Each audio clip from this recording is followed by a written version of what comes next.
Welcome to Popcorn Palace. Today, King Andy is here, for it marks a special occasion. We are here to celebrate the birth of one of the most finest royals to ever face the planet Earth. That woman is named Meghan Markle. Happy birthday, Meghan Markle. All hail the Queen Duchess of Sussex. We are here to honor the birth of her, Meghan Markle, on her year of birth, and I am so happy as we have one of her biggest fans here, Queen Stefania, the altar nerd. How are you doing, Queen Stefania? I am doing very well on the birth of the biggest uber royal narcissist on the world. How about you? I am doing swell today. As you can see, I've put on my best wardrobe, and you can see the studio is fully adorned with sequined curtains, so we can fully take advantage of properly respecting and offering our celebratory thoughts of the Duchess of Sussex. This will be such a special day where we get to celebrate her and her amazing husband, the King of Gingers, Prince Harry. Oh, what an amazing day. We will be here to celebrate with... I don't know how long I can do this stuff, but I'm trying. I'm going to keep my royal tone as often as I can on today, the birth of Meghan Markle. So, Stefania, I would like to start here. Today we'll just be having fun. We have some surprises in store, and some special guests will be joining us today on the show. If you are the first time here, welcome to Popcorn Palace. This is going to be a little bit of a sillier show today because it's Meghan Markle's birthday. I typically don't speak with such an accent, but today we're going to have some fun, and we're also going to go through her birthday festivities. Oh, she went to dinner last night in a wonderful attire. Oh, we are going to break this down, as well as the fact that they have now been snubbed from the death anniversary of the Queen. How dare they? So much to speak to today on the birth of Meghan, and today I challenge all of my guests to say something positive about Miss Markle. And Stefania, I know you have been quite the critic of Meghan Markle. I would like to start today's festivities with asking you, what are one of your favorite traits of Meghan Markle?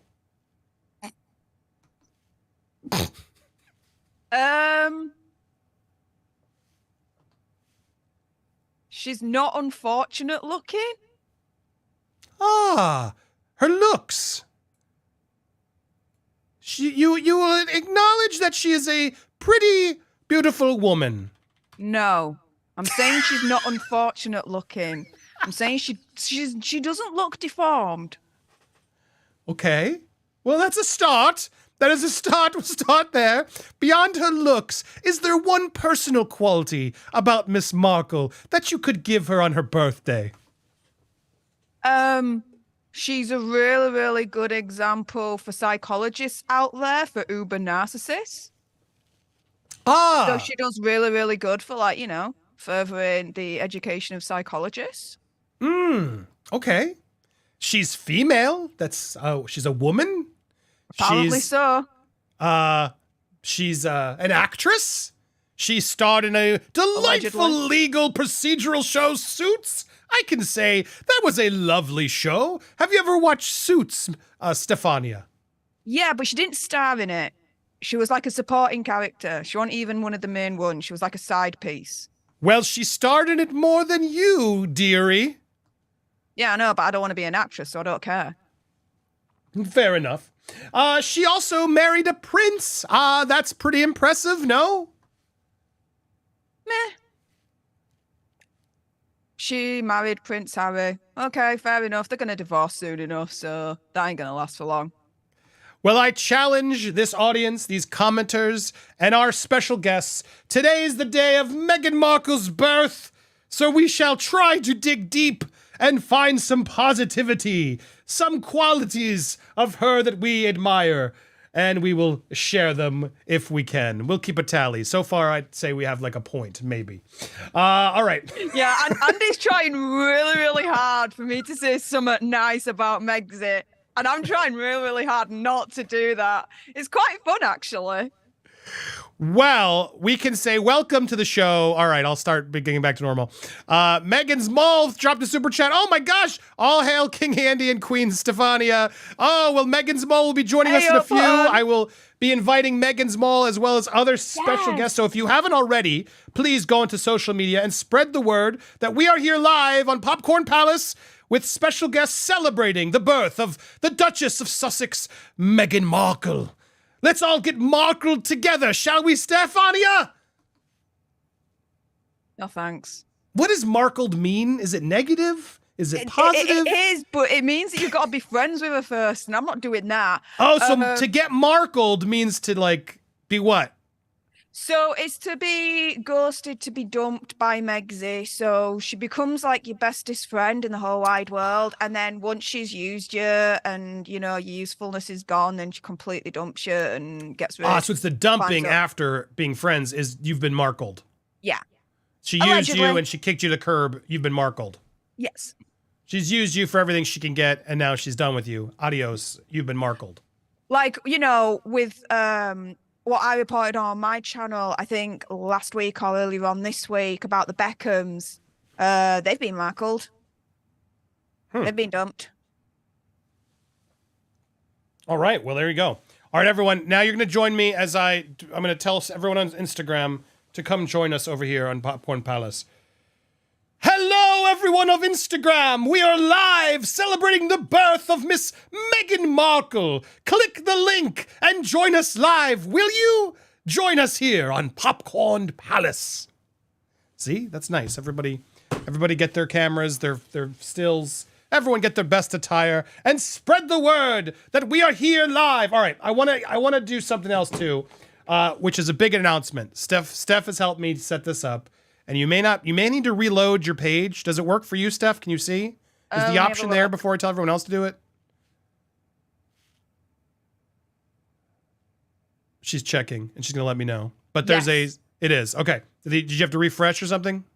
Yeah, I had to refresh, but it's there. Okay, so guys, guess what? This is a big deal. You're finally going to be able to really officially support this channel in a way you won't expect. Yes, that's right. I'm going to open up the channel right here. Let me go to Popcorn Palace page and look at this. What? That's right. If you refresh the page, you can now join. Today, I can't, as I'm the owner. Let me switch my account. Today is the day you can join Popcorn Palace. And we have 2 special levels. Trust me, you're going to want to get on this early. You're going to want to earn the badges. You're going to be here, say you were here from day 1. And you can today join the channel. It's a lower fee than the Popcorn Planet. $4.99. You will become a prince and princess of Popcorn Palace. You'll be getting your loyalty badges and you'll become a colonel. Our new members are the colonels. And after a few months, you then graduate to the Popcorn Palace members.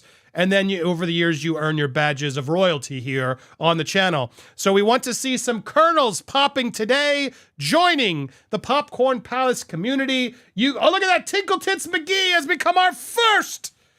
I need a new member thing. Tinkle Tits, welcome to Popcorn Palace. He has become a prince or princess. I won't judge. Tinkle Tits, you tell us what you prefer. You can also step up if you want. Oh, wait, let me be clear. Prince and princesses, you'll get your custom emojis, your loyalty badges. You'll get members-only live chats. I guess during shows, we'll give you a moment. Priority reply to comments. And eventually, there may be replays and things you'll get, but pretty much the standard fare. However, to our kings and queens, you'll be stepping it up because you'll be like, you know what? I can afford it. And you'll also be getting a monthly, once a month, Kings and Queens only live stream that is fit only for a king or a queen. So if you'd like the extra bonus, get ready. We are going to have a fun, silly, probably no one else is allowed to see these streams, Steph. King and queen streams if you become a king or a queen. But still, if you can at least, prince and princesses, still very valuable. You'll be supporting. Oh my gosh, look at all these Members joining us. Today is going to be a big day. I'm going to try my best to catch them all as they're coming in, but I got to make note.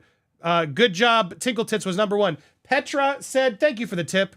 Please, today you can give to Meghan Markle by giving here to Popcorn Palace, because your donations today are going to something pretty crazy, Steph. We're going to tell them in a minute.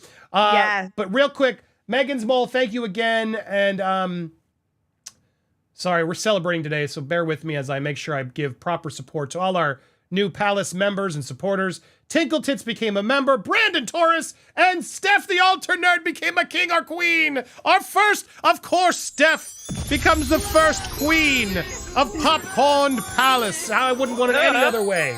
Tinkle Tits, our first prince or princess. How about Tinkle Tits, you're our first princess. Brandon's our first prince. And Steph is our first queen. Kirsten, what's up? Hear you, hear ye. Good day, fellow. Yes, I'm the town crier now. Hear ye, all in the room. Glorious day to you all. Also, happy birthday to Megan, I guess. I don't know. Claire became a prince. I will ring the bell for every new Palace member. Welcome, Sir, Lady Claire. Welcome. You are now a colonel. Sweet Mizzy, you are now a princess. Stephanie D, welcome, princess. Joanne Holly, I have a positive King Andy and a Queen Stephania. It's Megan Dysentery live in Canada. Thank you, Joanne. Mr. Noodle, long lives King Andy and First and Queen Stephania. All hail Popcorn Dynasty. Maria, you became a princess. Ona Pecora, oh my God, a king or queen. Welcome. And then we also have oh my gosh, you need to help me because I'm gonna lose some of these. Kirsten also became a queen. Disa Mariah became a princess. And we have, let's see here, Kimberly Martin becoming a princess. Devin Steph became a princess. And Renee J became a queen. Hear, hear. Dora Rodriguez became a queen. Hear, hear. Oh my God, this Royal Renaissance Fair voice is really tough. And then we have Colleen and General Scott is a king. Joanne Holly, oops, she didn't live in Canada. No, she didn't. That's why I was confused, but I still love you. Dora became a queen. Thank you, General Queen. And Colleen became a princess. Yay, hear, hear to all our royal palace members. Welcome to the show. All right, Steph, we have lots to talk about. We have guests to invite. We have a big show here. We are going to be here for a couple hours. I have till 1 o'clock, so we have about an hour and a half of show. And we will keep this up as a celebration. But Steph, we can now reveal that we've spoken to some legal experts. Yeah. And we have approved that there may be a plan in place. Now, we still need to work out the dates and some specifics. However, your donations today will go towards the research of us potentially putting this plan together. Steph, are you ready to reveal this? Would you like to do the honors? Would you like me to? Well, you do it. Go for it. Well, yesterday during our Popcorn Planet show, it was Brandon, whose birthday is Sunday. Happy early birthday, King Brandon. We had this idea. Steph's visiting San Francisco soon, in the fall, and I may try to visit as well. And Brandon's like, guys, you're gonna be like an hour from Montecito, and I was like, oh shit, he's right.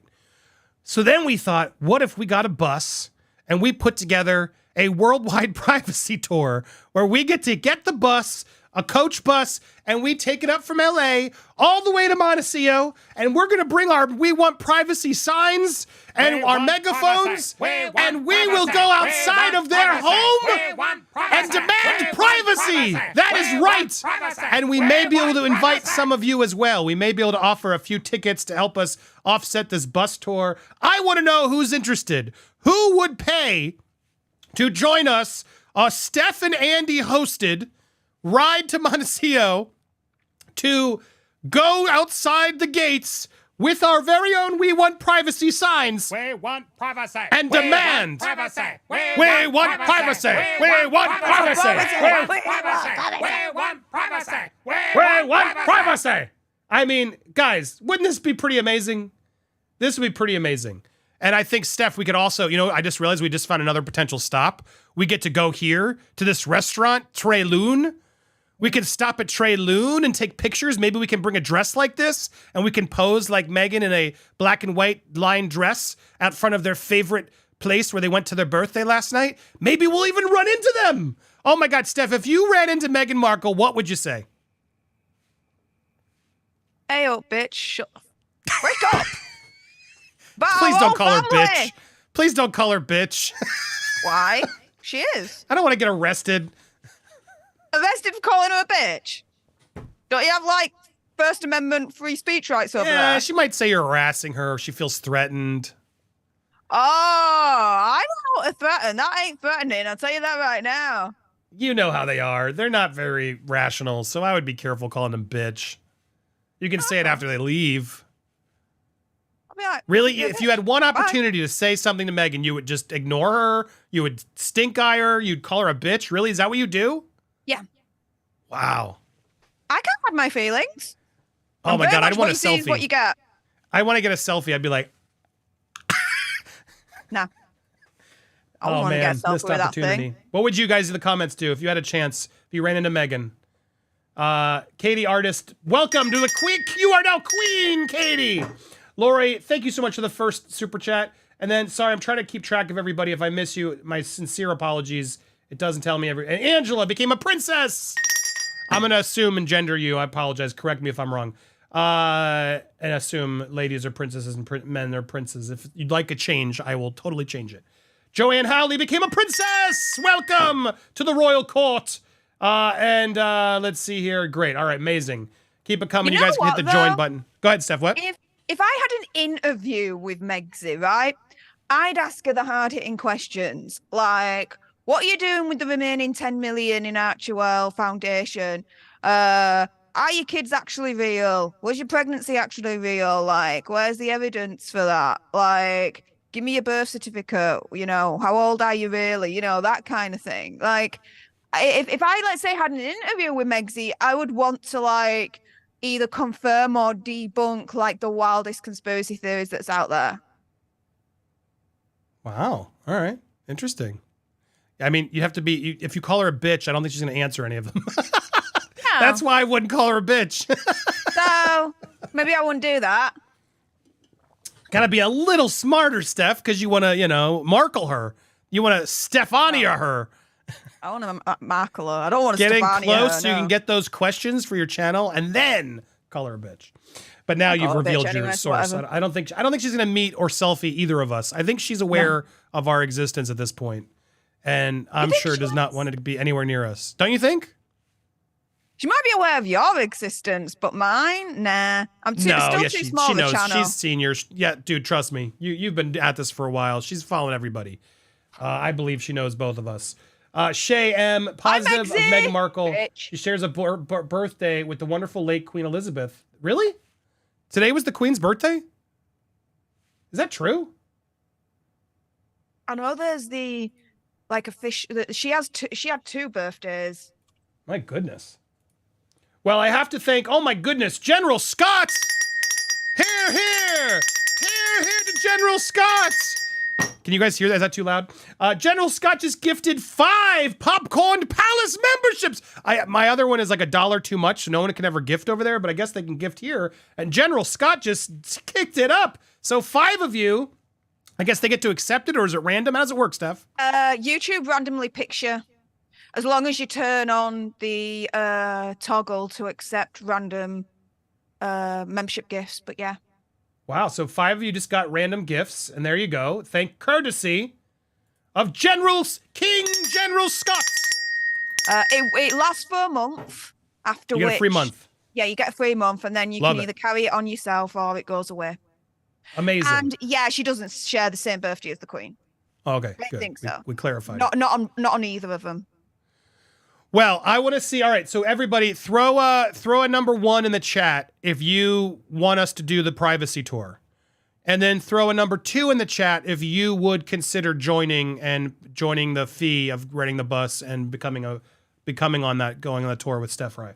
1, if you want us to do it. 2, if you'd go so far as I want to be involved and help fund it. You can also help fund it just by dropping a super chat today on Meghan Markle's birthday. I mean, what a day to grift on the birthday of one of the biggest grifters, Steph. Am I right? Like, right, exactly. and you can support Steph as well. Well, you're not on Cash App anymore, right, Steph? No, Cash App can get a cactus, but no, you can support me on PayPal. So if you go to my link tree, guys, which is linked, go to the link tree. You can donate here. There's also my birthday list is here. I'll get to you in a second. August 15th, I'm gonna be doing a big birthday stream, and some of you have already sent gifts. My God, you guys are amazing. So I saw they were wrapped. I didn't even open them yet. I'm going to save all the gifts, and we'll open up the gifts on my birthday stream. I have a few other items in there. I'll be updating items the next couple days. You can also just send whatever you want to my P.O. box. If you want to send a personalized gift or just a card or something or a drawing or something silly or whatever, $1,000, you can send it to the P.O. box. You can also just donate, whatever. And then if you go down, yes, right here, Steph, your link tree is here. And how can they support you, Steph? Yeah, so if you go either via PayPal or Stream Elements, you can send your support there. And yeah, it's all going to the Worldwide Privacy Tour Fund, because it is happening, guys. So yeah, it's all going to go there. I've been looking at hotels because I want to I'm going to San Francisco for some work, and then I'll be taking a plane down to LA because I'll be in the area, right? And so I'm looking at staying in the LA area for about 2 weeks. So anything that you donate via PayPal Stream Elements is going to go towards, my hotel and being there and all that lot, so that we can do this worldwide privacy tour, guys. So yeah. Yeah, I'm talking to the wifey. I'm figuring out the dates. I'll talk to you after offline stuff, but I think it is doable, and it does sound like we'll do it. So if somebody's interested in joining, we'll let you guys know soon. I saw a few of you wanting to join, and I saw a lot of you saying, "Please do it." I think regardless, we're going to do it. So if you can help us fund it, oh yeah, it would just be funny to because I think it'll become a news story, and it'd just be nice to know that fans funded our privacy tour to go pick it outside their house. So if you'd like to be part of that, now's your chance. Donate to Steph and I. We'll rally the funds and we'll figure out a way to make this work. So go support Steph over on her link tree. There it is, her PayPal. And on mine, you can support their super chat right here. And then the Amazon list and everything else. You can send the fan mail, especially around the time of my birthday. Lots of stuff coming and celebrating. Thank you all. You guys are incredible. Yeah, we're grifting today. We're full on grifting today. I'm not abashing about it at all. If Meghan and Harry are allowed to do it, I think we're allowed to do it on their birthday. It's only fitting. So let's just, I don't always do it so hard. Today we're doing it hard on Meghan's birthday. So enjoy and help. And thanks to everybody who has. Julie Alexander, welcome. You are now a princess here on the Popcorn Palace. And Paula Friday, welcome, Princess Paula. You are all now our colonels. We are welcoming new colonels. I love it because you guys will be you see the little colonels next to your name. And then as you keep it, then at some point it's going to pop and you're going to be like, oh, wow, it popped. And then you'll be able to earn your loyalty badges as they go because we'll see how long your reign has been here at the palace. Because, tenure matters, right, Steph? You want to earn some cred. Oh, yeah, totally. All right, so I think we've covered all the housekeeping. We're here. Let's bring some guests. I want to make sure I put the invite link out to some of our guests to join us because I realize I've been so busy grifting that I forgot. Let's grift on the biggest effing grifter's birthday, to quote a certain Spotify executive. Yeah, let's do it. Let's see. Is Megan's mole available? I know she was around to join. I'm sending out some of those to right now. Our invites. Let's see here. It's just going to be loose. I didn't schedule it. And okay, sending out the invites to some guests. Boom. Boom. Boom. And okay. I just want to say, as you're doing that, just an extra special thank you to, everyone that's subscribed to Popcorn Palace, everyone that's, watched our videos and supported both Andy and I as we expand the Popcorn Planet Universe here. You guys are freaking amazing. You can see here, there's literally nearly 1,500 of you watching. Only 700 likes. Guys, let's get it up to 1,000 likes. Like right now, in honor of the biggest uber narcissist birthday of all. Plus, as well, if you like the idea of Andy and I going over to Montecito for the Worldwide Privacy Tour, like, smash that like button so we know that you definitely are going to like that, because we are going to be filming it on our phones and taking pictures and sharing it here on Popcorn Palace, maybe a couple on Popcorn Planet.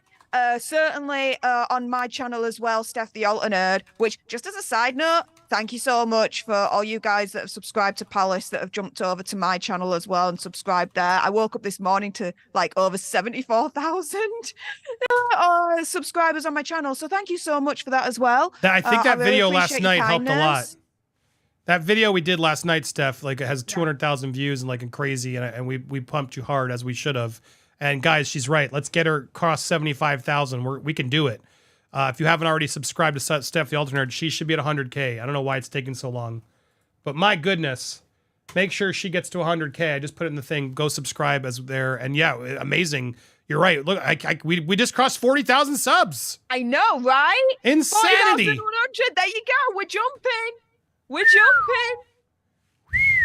Unbelievable. I'm so happy for you, mate. Happy for both of us. For you, you've been crushing it. I'm so proud of Steph. My God, Steph, for those that don't know over here in Palace, we've told the story, but Steph was just a viewer, just as a fan, was calling in when we did nerdy stuff back in the day. And look how far we've come, Steph. How incredible. It's unbelievable. Like when people ask me, how did you become a YouTuber? I'm like, it just kind of happened. It wasn't by design at all. It just kind of happened. But I always say, ultimately, thanks to Andy, because he opened the door and he freaking changed my life, introducing me to this world. It's been an absolutely amazing ride so far. And yeah. And what I love about it is she never hit her accent. Like the whole thing, a lot of people were like, who? I can't understand her. It's still to this day. I get so annoyed by that comment. It's like, you're so ignorant. Like, even if you can't understand her, don't be rude about it. You're the one who's like, open up your fucking world, you idiots. You simple-minded, ignorant plebs. Oh my God, you hear an accent and you freak out? Like, what is wrong with you? It took me a little bit too, I'll be honest, but you learn, wow, how cool. It's different. It's amazing. It's a different perspective. And I think that's something special about you. So I applaud you. Nice work, dear. And to the Queen, Stefania, everybody. A queen. A stream fit for a queen. Make sure you join her on her altar streams. The Queen of Stefania. Thank you, D-Nice. Oh, we should parlay our mods. Can you help me? If we have mods from Planet, they can be mods here too, I think, right? Keeps it easier. I'll see why not. Can you do that for me? Yeah. D-Nice, thank you, because she just got wrenched. I'm happy to continue the same wrenchers over here. I am in the far east side of Los Angeles. We Gucci. Don't need to see them. Okay, deal. And then Julie Alexander, thank you. I don't know if I thanked you earlier, but thank you. Shay, the Queen Mother's birthday, not Queen Elizabeth. Oh, the Queen Mother. Who's the Queen Mother? Queen Mother is literally the mother of Queen Elizabeth. Oh, I don't even know who that is. I'm so out of the English stuff. I'm learning. Paula Friday, welcome. You are now a princess. Princess Paula has a good ring to it. And let's see here. I have to talk a couple more. Jennifer Dignam, hello. Became a princess. And there we go. All caught up. You guys can keep celebrating, donating. Appreciate you all. You're all incredible. We have our first guest, Steph, coming in the building today. So honored to have, she has a tiara herself. So honored to welcome Queen Sue Smith to the show. Hello, Sue. Welcome to Popcorn Palace. How are you doing, Sue? Uh-oh. Can she hear us? It looked like she could. Can you hear us? You gotta make sure you turn off your YouTube. Make sure you turn off your YouTube audio and listen to the Zoom audio. Otherwise, you're in a delay. Can you hear me now? Yep, that's what I was doing. Okay, great. Awesome. Welcome, Queen Sue. How are you doing today? I'm doing just fine. How are you? And Steph, you know, I freaking love your accent. I love your accent. I think it's fabulous. Oh, love you too. Love you too, hon. Yeah, I mean, there's no one else like Steph. That's what makes Steph so special. There's a lot of us. There's a lot of white dudes talking about stuff, regular. There's a lot, no offense, Sue, right? We're a dime a dozen. Where else do you get such a Yorkshire thick attitude cow bag? I mean, come on, one in a lifetime.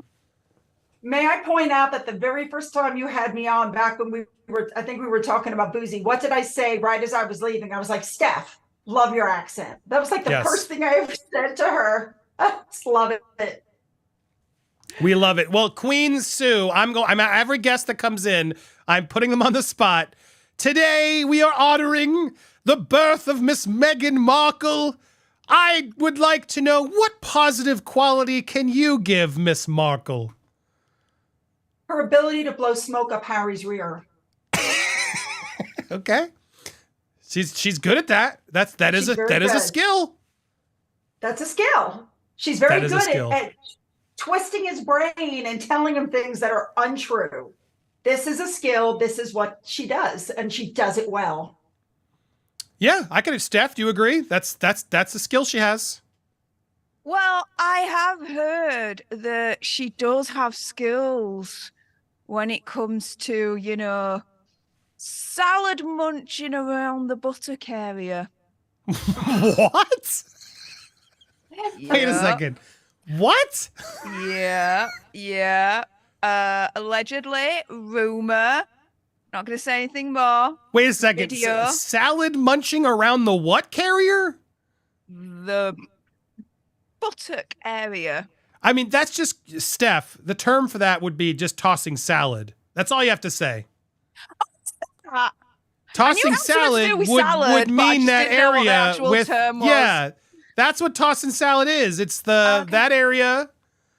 The way you said it was just so, I'm like, wait, what? How? All right, now that we all know what we're talking about, I hope you guys know what we're talking. If you don't, apologies. How on earth do you know this? Because I'm into Miazza and Maxi stuff. All I'm going to say is this. There is a stream, and it's still on to this day, where YouTuber Tasha K, it was beginning, I think, of last year, interviewed someone from Hollywood that is extremely well-known for triple X tapes of famous people, whether he is supposed to broker them for release or keep them hidden. He does both ways. And he said, without naming anyone, that there is a certain someone that he's seen it, there's a tape, and she is tossing salad. Allegedly. I mean, my God, of all the tapes to have out there, that's an extreme tape. Because that's hard to film, too. Like, you really got to... It's hidden.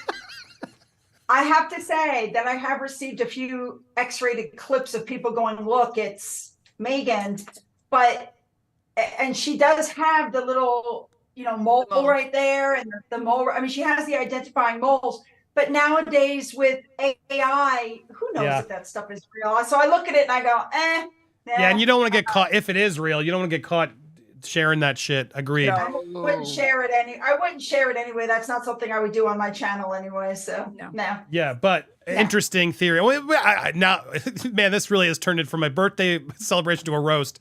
Because there was all the rumors that she was a yacht girl. That's what I remember hearing. Are we allowed to even say that? Well, you know what? I have to tell you, when you look at her, if you look at her age, and you look at Andrew's age, the dates don't match up. So all this talk about she was a yacht girl, maybe, just because she sunbathed on a few yachts did not make her a yacht girl. Everybody thinks she met Andrew ahead of time. If you look at the birth dates, that's been debunked. It's not true. That part is not true. Now, there are other things that have come out that may be true. You're saying she's too old for him? Too old. He likes him young. Yeah, she's too old. There is a picture of a group shot where allegedly one of them does look like her, but it's not confirmed whether it is actually her or not. But it kind of does look like her. So these rumors of Yacht Girl ain't gonna go away anytime soon, that's for sure. Well, the question is somebody going to put it like, okay, so like when Valentine Lowe came out with the bullying allegations and all those legal letters went out saying, stop it or we're going to sue you. You better not print that book.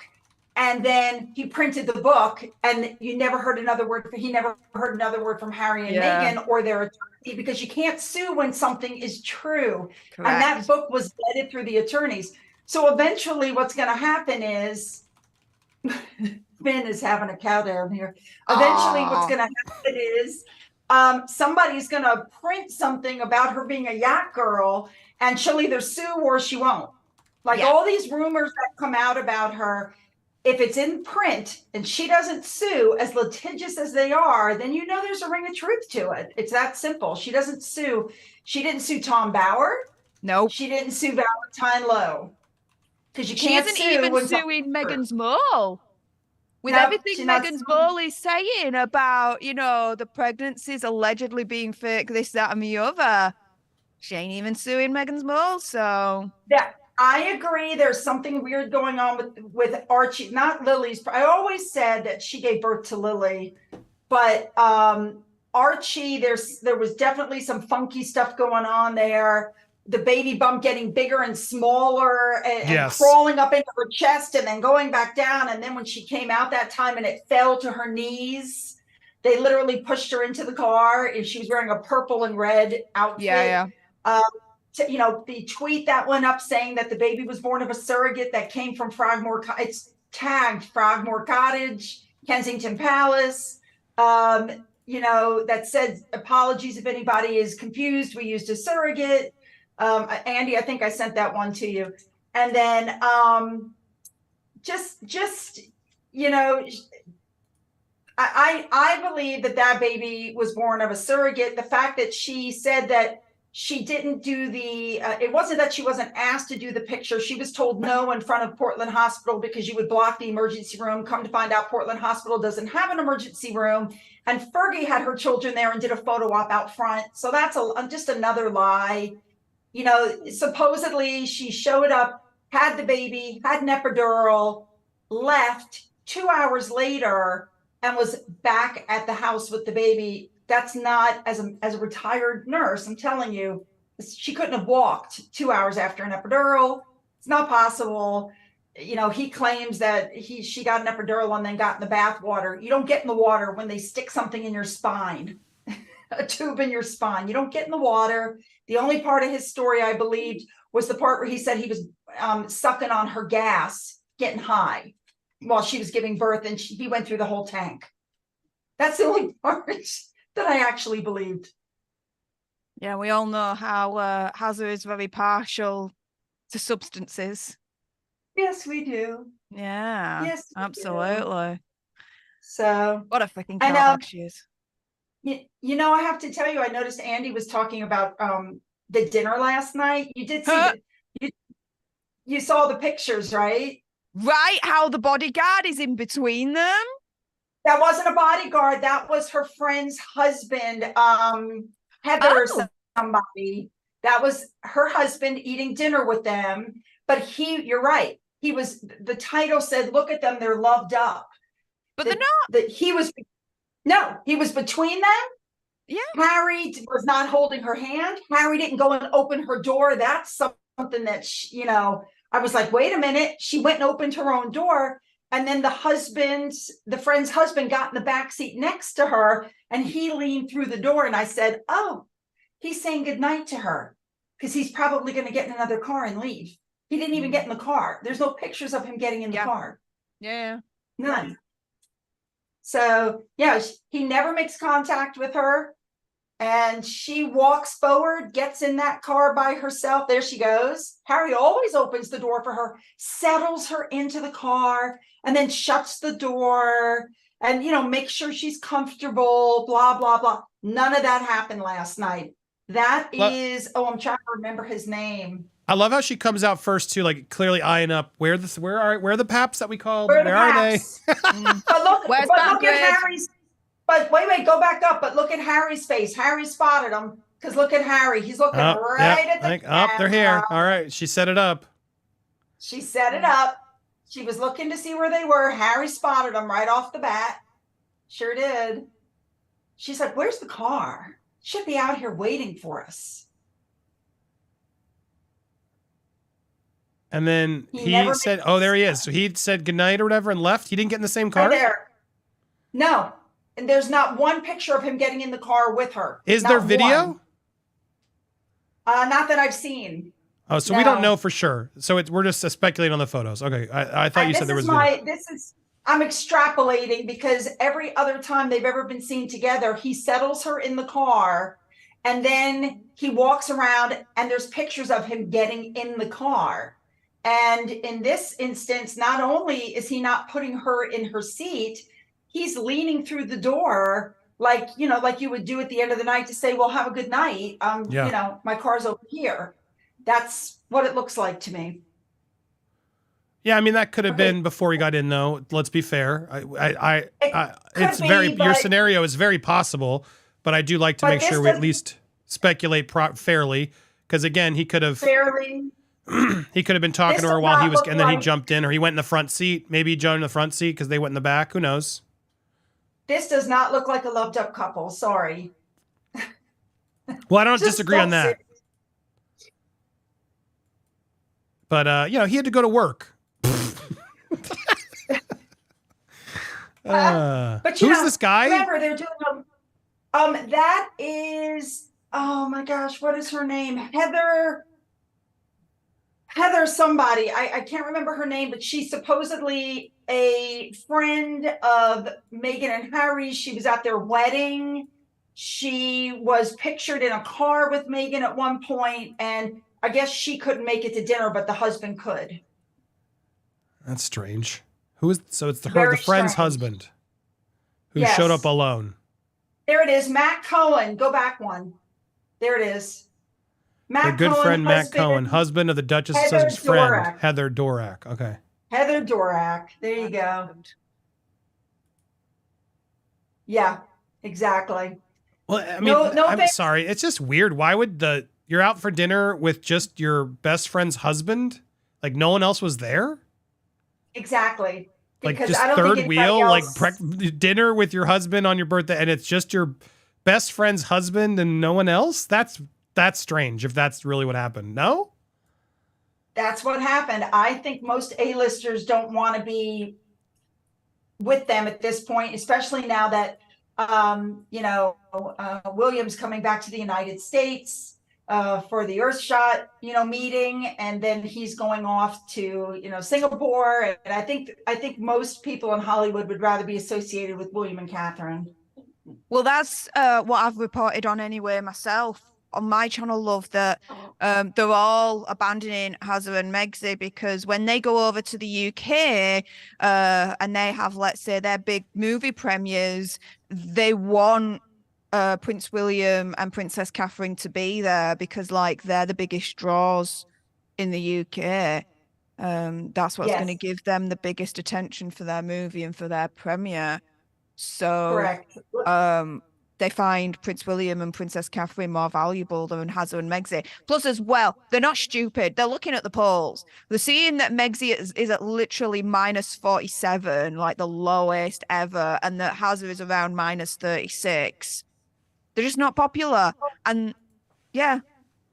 I don't think the rebranding is helping. This is all rebranding. Now it just says, like when they did that phone call, it was just Harry and Meghan. They didn't use the titles. And they're wearing very inexpensive clothing now. Yeah. She's not wearing $5,000 outfits. And but it's pretty obvious from all this rebranding, it's not going to work. People know who she is. She's about herself. And no amount of press is going to change that. People aren't stupid. People see right through her. That phone call that they made to those kids to make it sound like they're giving their own money. It wasn't their money. It was money that other people donated, but they want to take credit for it. And it was really gross. Hang on though, Sue. Let's rewind a little bit. The Archie Foundation, to my knowledge, has financially backed that organization, but not 100% of it. So it's them and others that have put into this pot as well. Which I think was what, 2 million or something like that was gifted out in total. So Archie Foundation contributed to it, but yeah, that video made out that they were 100% giving the awards out to everyone, and that's not the case. And we won't know until the tax returns come out actually how much money they gave. Let's not forget that they got 13 million last year. They only gave out 3 million. They kept 10. Yeah. So, and they said they were keeping it because, let's face it, the first year and the second year they had Archwell, they got no money. Nobody gave them money. The tax returns clearly showed that. So they got this 13 million. I have my own thoughts as to where the two donors that gave them that money. And they're hanging on to that money, and they're going to give 50,000 here and 10,000 here and 20,000 here. And they're going to stretch that money out for the next 8 years to say, look at what we're doing. We're giving out, money, but notice they never tell you how much they're giving. Yeah. Ever. Well, I mean, and they don't have to, but yeah, it's weird when they show up in that video to like show off their charitable. It's like, that's just not what you're supposed to do. No. Now, if you have to announce every time you do something, then you're not doing it for the right reasons. Well, it's weird because it's like today I watched The Rock. I don't know if you guys saw it, but The Rock gave a house to that MMA fighter. It was so really cute and emotional. But it's like, sure, is he helping his brand, The Rock? Of course. Like, it's good PR for The Rock. It is everything. But there was like an emotional connection there where you can just tell he wanted to pay it forward to someone else who was working hard, had a similar story to him. This UFC fighter, I forget his name, was like got his first paycheck after his win and like sent a water pump to his village to help his town. Like, clearly a really good dude. And so, I got why The Rock did it and why he posted Instagram. Like, he bought the dude a house is what he ended up doing, because he found he was sleeping at the gym. And you should go check out The Rock's Instagram. I got teary. I was like, my gosh, so what a nice gesture. Yeah, clearly, if you're doing that big of a gesture, like, I don't have a problem if you're posting it to Instagram and you're making a personal choice like that to showcase somebody else. They both have brands they're trying to elevate. It's fine, but this one with the kids just felt like such a PR move where it was like there was no real connection to them except from Meghan and Harry clearly wanting to control the internet and not everybody bullied. So what best way to do that? Well, we're going to support a foundation where some of our money maybe goes to, and then we'll be there as the faces while all these kids do all this other stuff. God knows what they're actually doing, whatever. But we get to say how bad bullying is, and yes, we support you. It was such a obvious PR play that there was nothing about it that actually felt valuable. They weren't even giving them anything, really.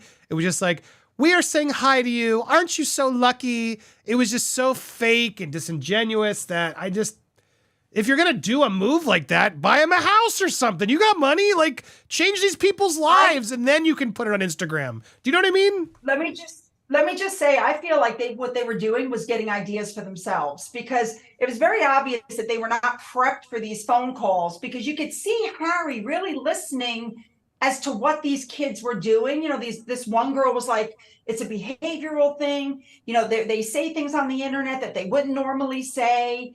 And he's like, that's a really great idea. And I'm sitting here thinking to myself, so now you're going to take her idea and you're going to do something with it, even though it was hers and she started this company, but you're fishing for ideas. This is what I got from it.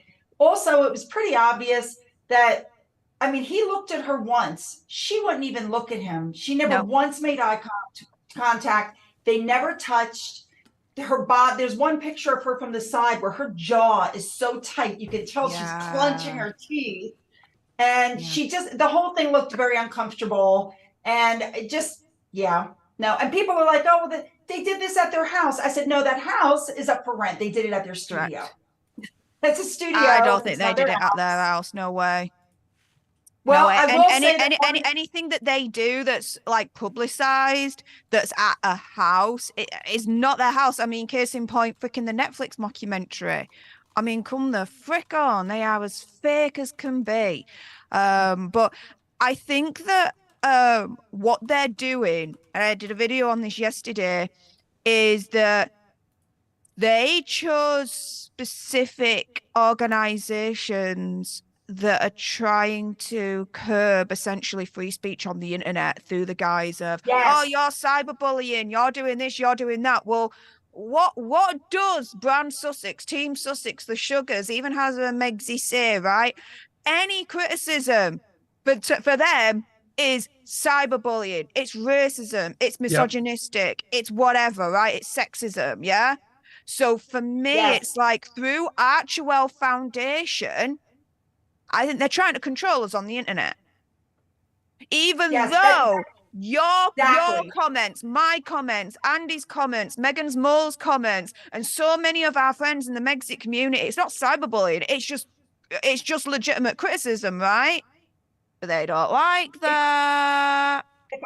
Let's ask. I'm going to ask the audience that question because I need to, but I want to just quickly. Sorry, Sue, but I did ask the audience because I want to close this poll and I wanted to give everyone the results. How great is Meghan at tossing salad? 65% of you say she's 100% a salad muncher 24/7. Only 18 said maybe, but not on tape. 17% said no, she would never. So wow, you guys absolutely think she's getting in there on that salad bowl. But I'm going to ask now. Yeah, what do you think? I guess I know the answer to this. Let's see how close to 100 we can get. But do we think that they're actually trying to help any of these charities or only help themselves is what the poll I'm going to put on next. But go ahead, Sue, you were going to say something. Well, I was just going to say, Steph said it exactly. And I did it in my video yesterday also. Dan Wooten was discussing it with, a couple of other people on his channel. And they were saying that, until the Sussex Squad, until they have been, Dan Wooten said, well, maybe they're not aware of the Sussex Squad. And I immediately went, wait a minute. We are aware of the Sussex Squad because they called and thanked a fan for a donation she gave back in 2020. And it came out in all the papers that this fan had been tweeting some of the most vile things about Harry's brother, sister-in-law, his nephews, his niece. And when it was brought to their attention, they just said, no comment. So, and then there were pictures at Invictus Games last year of Harry hugging some of these same Sussex Squad members. As a matter of fact, they're listed on their tax return for donations, the Sussex Squad. So they are well aware of them, but all Harry and Meghan ever had to do was step up and say, listen, I'm having issues with my family, but that's still my brother, still my father, still my niece, still my nephews, their children. Please leave them alone. Please stop it. You're not helping. But he never did. And Meghan never did, because I think on some level they enjoy it. I think they like that these people are insulting the family on their behalf. Personal opinion, of course. And I also think that they like it when they attack the likes of us. Yes. I think they do their own little personal army. They are well aware of the Sugars. They're well aware of them. How could they not be? I've always said that especially after Boozy showed up in their Netflix docuseries, there's no way that they're not aware, for just saying, of what he did to me and my family. There's no way they're not aware. But they never said anything. They never did anything. And he just continues on. And the issue is for them now, with Loosey Boozy's Bot Sentinel completely now dead in the water thanks to Elon Musk. They now have to, yay for that.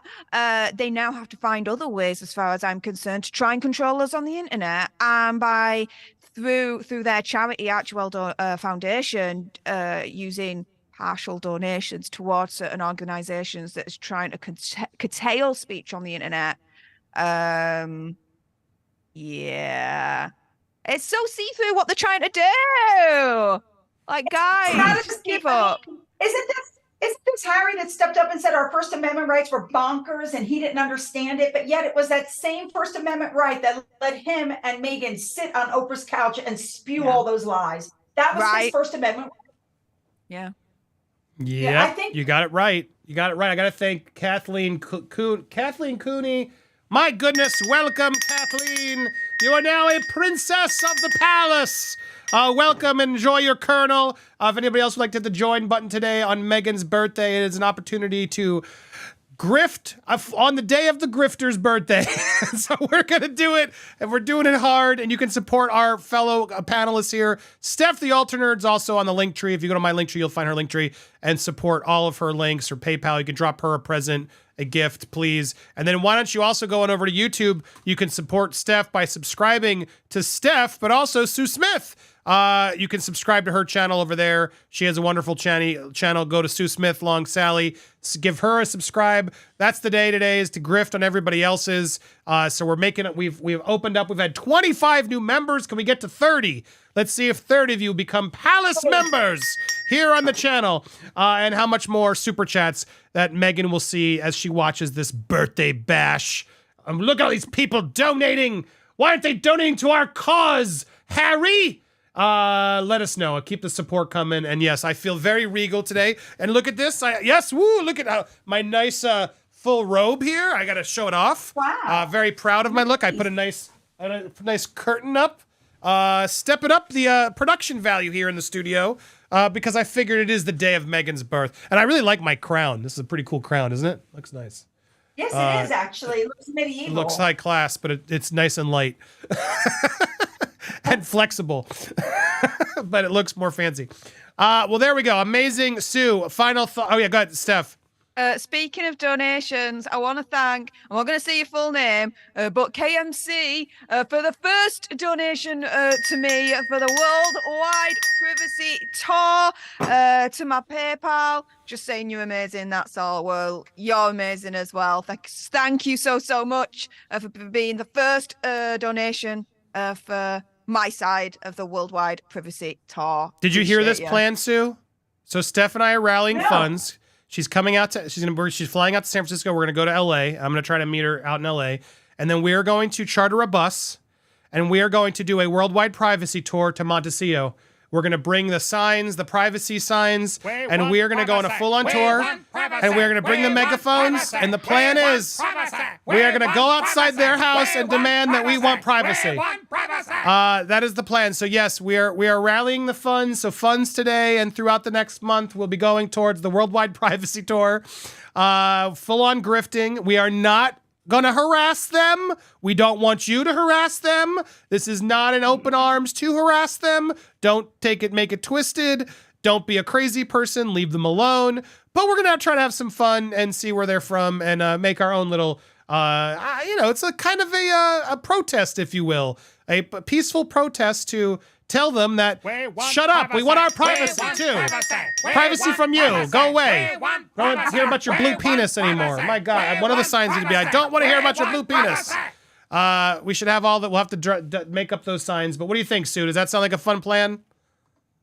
Sounds like a fun plan, and you should leave it open so that, like, for instance, if I'm available, I can hop a flight out to LA and I can stand there with a picket sign right next to you, Andy. Oh my God, yes. 100%. As we get closer and we lock in the dates, I will let you know for sure. And if you want to be a part of that trip, absolutely. All of the collaborators we know and love will all be allowed to join the tour if we get it going. And we may try to open it up to some fans, but that would be amazingly epic to get us all on a bus together. And then we get to go stop at that fancy restaurant. We get to go to the farmer's market, take some photos, bring our dogs. I mean, this is a whole full-on tour. I think it'd be great. I think it'll be fabulous. Just make sure Steph has my dates for Europe. Just make sure it doesn't interfere with my trip. I'm going to London. Yeah, you got London. Oh, that's right. Last. I think we're aiming for mid-September. So, but we'll go offline and tell you what's happening. Okay. All right. And then Cynthia. Oh my gosh, Queen Cynthia. Welcome to the palace.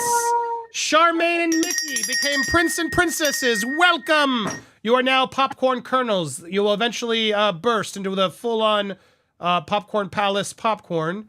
And then Martine Verhulst became a prince and princess. Thank you so much. And then Joanne Howley, my gosh, just gifted 5 more members. So go make your account. If you can't afford one, you want to try it for a month, you can go turn on your toggle to accept. So that way if someone gifts, you might be in the running to get gifted one. So thank you, Joanne. You were so generous. And Martine, and I think we're all caught up. I want to make sure I don't miss anybody. Thank you, everybody. Oh, Karen, GM, lovely. Thank you for starting a ginger farting doggy. That's the way to do it. Steph does those in her stream. So let's keep a ginger farting doggy trend happening. And then while you're doing it, head on over to Steph's, and I want you to just send her a PayPal that says ginger farting doggy as well. So Steph gets in on the mix. And or you can go buy one of her amazing mugs, etc. And at least go subscribe. We're trying to get her past 75,000. Let's do it. We can do it. 75K for Steph, the altar nerd. All right. Let's see here. We have another guest who's on their way. You can hang out, I guess. Let's wait till they get here or until they're in the Zoom room. We had a few guests coming, but things shifted. That's why I said special guest, because I'm still unclear who may drop in, who may not. But even if we just have Sue, this was all worth it, because it's always fun to talk to you, Sue. Anything else you want to say? Yeah, go ahead. I wouldn't have missed, first of all, I wouldn't miss talking to you. And second of all, I wouldn't miss talking to Steph with her accent. I love it. And especially celebrating the day of Meghan Markle's birth. You know you want to celebrate. Okay. Well, I told Steph, I'm like, well, I mean, you guys, you made some money off of her. That's a positive. That's a positive, but I got to tell you, I haven't really taken a break, except when I had COVID and I was like really ill. I have not taken a break from videos now in 2.5 years. And I just told my husband the other day, I might need to take a break for my own mental health, because hearing about their shenanigans every day is, you get to the point where you're just like, oh my God, is there anything else? Nothing else could possibly happen. And then it happens. And you're like, oh, just when I thought I was getting a pause, they pulled me back in. It's like, my husband looks at me and goes, where do you get all this? And I just turned around and looked at him and said, are you serious? And he's like, okay. Here's Lynn. Lynn, thank you for the first super chat. Here, she's asking, how do I refresh to join? Well, you just go to like your browser and you should just be able to refresh the page, is what we mean by that. If you refresh the page, you should have an option here to join. And if you hit the join, then you pick your level. There's Prince and Princess, and then or you can go down and you can go to King and Queen. It's basically $5 or $10. The Prince and Princess gets the emojis and some stuff. You're supporting and you're prioritized. King and Queen, same perks, but also you'll be invited to the special Kings and Queens only stream, which will probably be a little debaucherous and crazy and only for members. So if you want to be there, you can join that level. And then once a month, Steph and I will be trying to stream for you guys for a bit live exclusively to you guys. And we'll give you a warning ahead of time on the lives and stuff. And then in the community tab, best place to get alerted with whether you're on Steph's members or Sue's or here, always just double check the community tabs, which is right here on the main page. You go to the main page and then you can check out the community tab, and you can sort of surf through sort of any alerts or things that are coming in for members. You'll see them there. There's members only posts and things. It's sort of a best way to communicate with you, because we can pick your tier and tell you, hey, it's happening. Come join us. So that hopefully answers your question, Lynn. Hope you can figure it out. Thank you so much. Airdrie, thank you for becoming a prince. Welcome. You are 30. You are our 30th prince and queen and king. Oh, wait, no, we had a couple more. I don't think if you were 30. Hold on. AirDrive, you were 29. Kyle GT, thank you for the ginger farting doggy and for your first super sticker. And the Sassy Lassio, thank you for your first super sticker. I appreciate you. And then Muggy Duchess. Oh, I guess you are 31. Yes, Air Dry. You were our 30th prince. Welcome. And then, yes, thank you so much. You just made 31 Muggle Duchess. The Muggle Duchess. Nice name. I dig it. Alrighty. Hold on. I guess my guess is confused.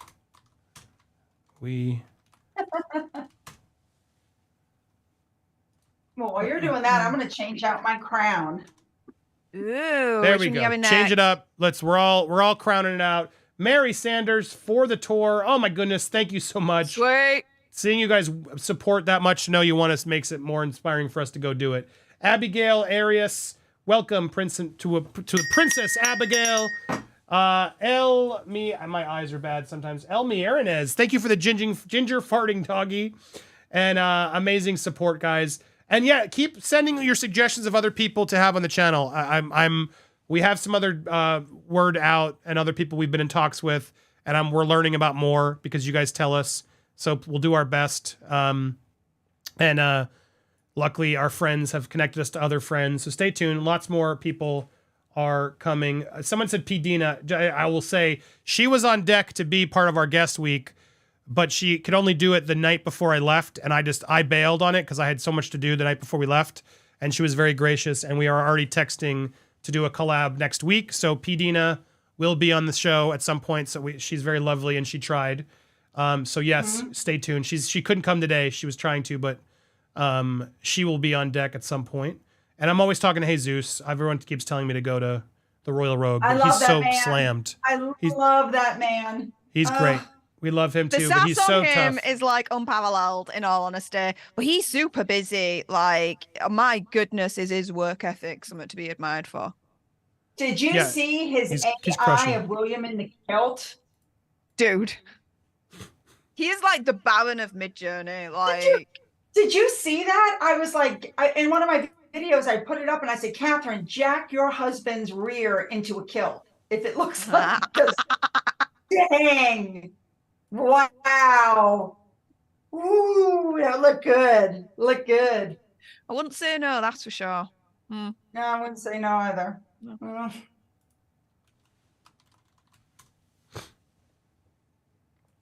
Yeah, he's really good at it, and we all fail in comparison, but we had one from listening in between calls thank you so much. Wancho became a king. Oh my God, Wancho! King Wancho, welcome to the palace. Today, guys, is the day. If you're thinking about it, you get to be on the first day of the memberships. You get to be the colonel. You could last the longest. Who knows how long this goes? This could go on for a decade, and you'll be part of the earliest. Sue's like, please no. Yeah, but we may still be talking about these people for a decade. Who knows? And you could still be part of the palace members. The longest palace members will be rewarded and remembered. So thank you for joining today and being a part of it. Wancho, everybody else today, amazing support. You guys are epic. And yes, join us on our worldwide privacy tour. Stay tuned. Let's see. We had one more from Krista F. Welcome, Princess Krista. Appreciate you. All right. I was waiting for the guest. I'm sorry. I was getting their information and a couple people on deck, and that's part of the reason I'm delaying installing. In the meanwhile, while we figure that out, if they're still coming, we had this other note we can go to. Prince Harry and Meghan were snubbed from the Queen's death anniversary. The Queen has a death anniversary is my first question. This seems rude. Is that what they call it? What is this, Steph? Anniversary of a death. Yeah. Do they have like a ceremony every anniversary of her death? It's not. No, it is a little bit strange because we don't have like anniversaries of previous like king and queen's deaths. Or anything like that. We don't have an anniversary for a celebration for, like, let's say Prince Philip's death that was more recent. And so the only reason why I think that they may be marking her death is because she was the longest reigning monarch ever, maybe. And so her death is more significant because also, of that. Wasn't Philip just the consort? Like, he wasn't like king. He was just like, wasn't he like king consort? Like Queen Camilla is the queen consort. Correct. So, well, Queen Camilla is just Queen Camilla now. She's not Queen Consort. She's not titled as that. She's titled now as Queen Camilla. Prince Philip was always titled as Prince Philip because if he was titled as king, it would mean that he was technically above Queen Elizabeth, and that's not the case. So that's why he was always known as Prince Philip, right?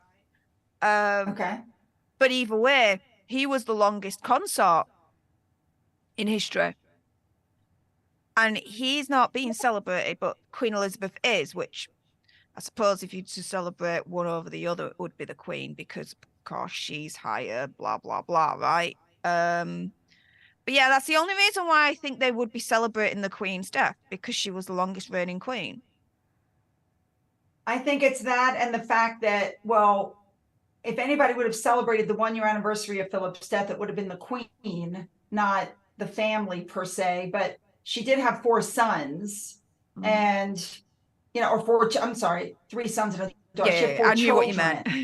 Yeah, you know what I meant. And I just feel like they want to acknowledge that she's been gone for a year, because last year we were having a platinum jubilee for her, and then she went. So, but I've also read already that people are upset that Prince Andrew's going to be there. And I'm like, dude, that's her son. This is not an official whatever. She has 4 children. And whether you like Andrew or hate Andrew, that's still the Queen's son. And he still should go to the ceremony honoring his mother. That's got nothing to do with anything else. So, people are all upset going, Harry and Meghan are snubbed, but yet Andrew's going. Well, Andrew was the Queen's son. And Harry and Meghan are the people that tried to take down the Queen's life's work. That's why they're not going. So. Yeah, it's still weird to me that Andrew hasn't been more punished. It just is. He has. No, he has. He has been stripped of all his military titles and reduced to just Duke of York. He is not part of the working royal family, so he's not part of the centre of things when he wants to be. The king is slowly but surely getting him kicked out of the royal lodge for him to move into smaller residence. Oh, he is being punished. Like, make no mistake about that. He's never been convicted of anything. He's being punished and he hasn't been convicted, which I find just like. Yeah, but it's, I mean, you're right. You're right. Andy,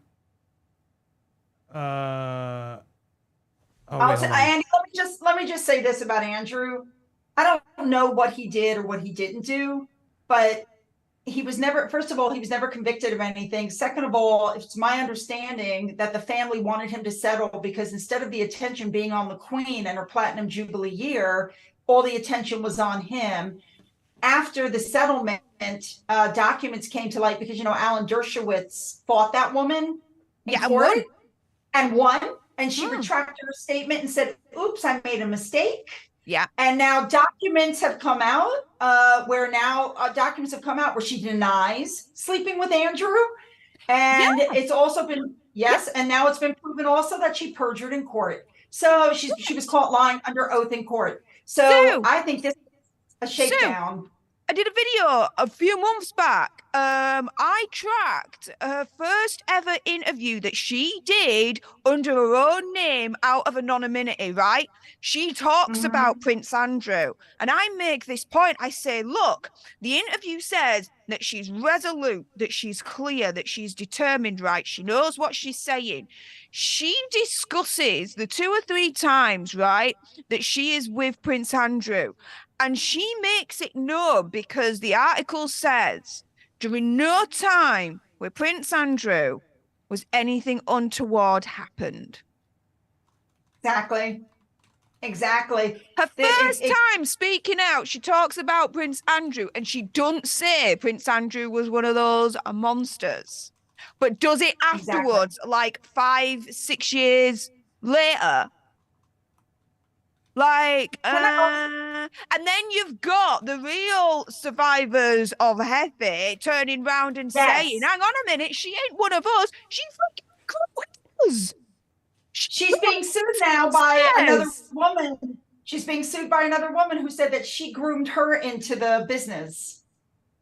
Yep. She's not some innocent little whatever. And then the other thing. The thing that always made me, though, doubt it all was just his interview. Like, that interview was awful. The interview was a mistake, like obviously. Whether it was that girl or something, that guy has skeletons in his closet and clearly was way too close to Epstein. That I'm just kind of like, sure, okay, fair, innocent till guilty, all the things you're saying, maybe this girl's not great, but I still am not going to bet on Andrew, and I'm not going to go be friendly with him. There's something off with that man. Sorry. He deserves his punishment. When those pictures came out of Epstein sitting in the throne room and Epstein sitting at one of the family retreats, I mean, they were obviously good friends. And it looks from the Which he lied about. He lied about it, yeah. Right. But he lied. It looks from the timeline like he remained friends with him after he says he broke off the friendship. So he absolutely lied, but that doesn't make you a child attacker. And that's another thing. They're like, she was a child. She was over the legal age in the UK Correct. and in the United States. Her parents had to sign for her passport. Her parents knew she wasn't in school, and she's flying around on private jets and staying in the nicest hotels. And here it is all these years later, and she's screaming foul. But the thing for me that did it was when it was proven she lied under oath. If you're willing to lie under oath after you have sworn to God to tell the truth, that to me, kind of like Meghan and Omid swore under oath that they had nothing to do with the book, and then come to find out they did.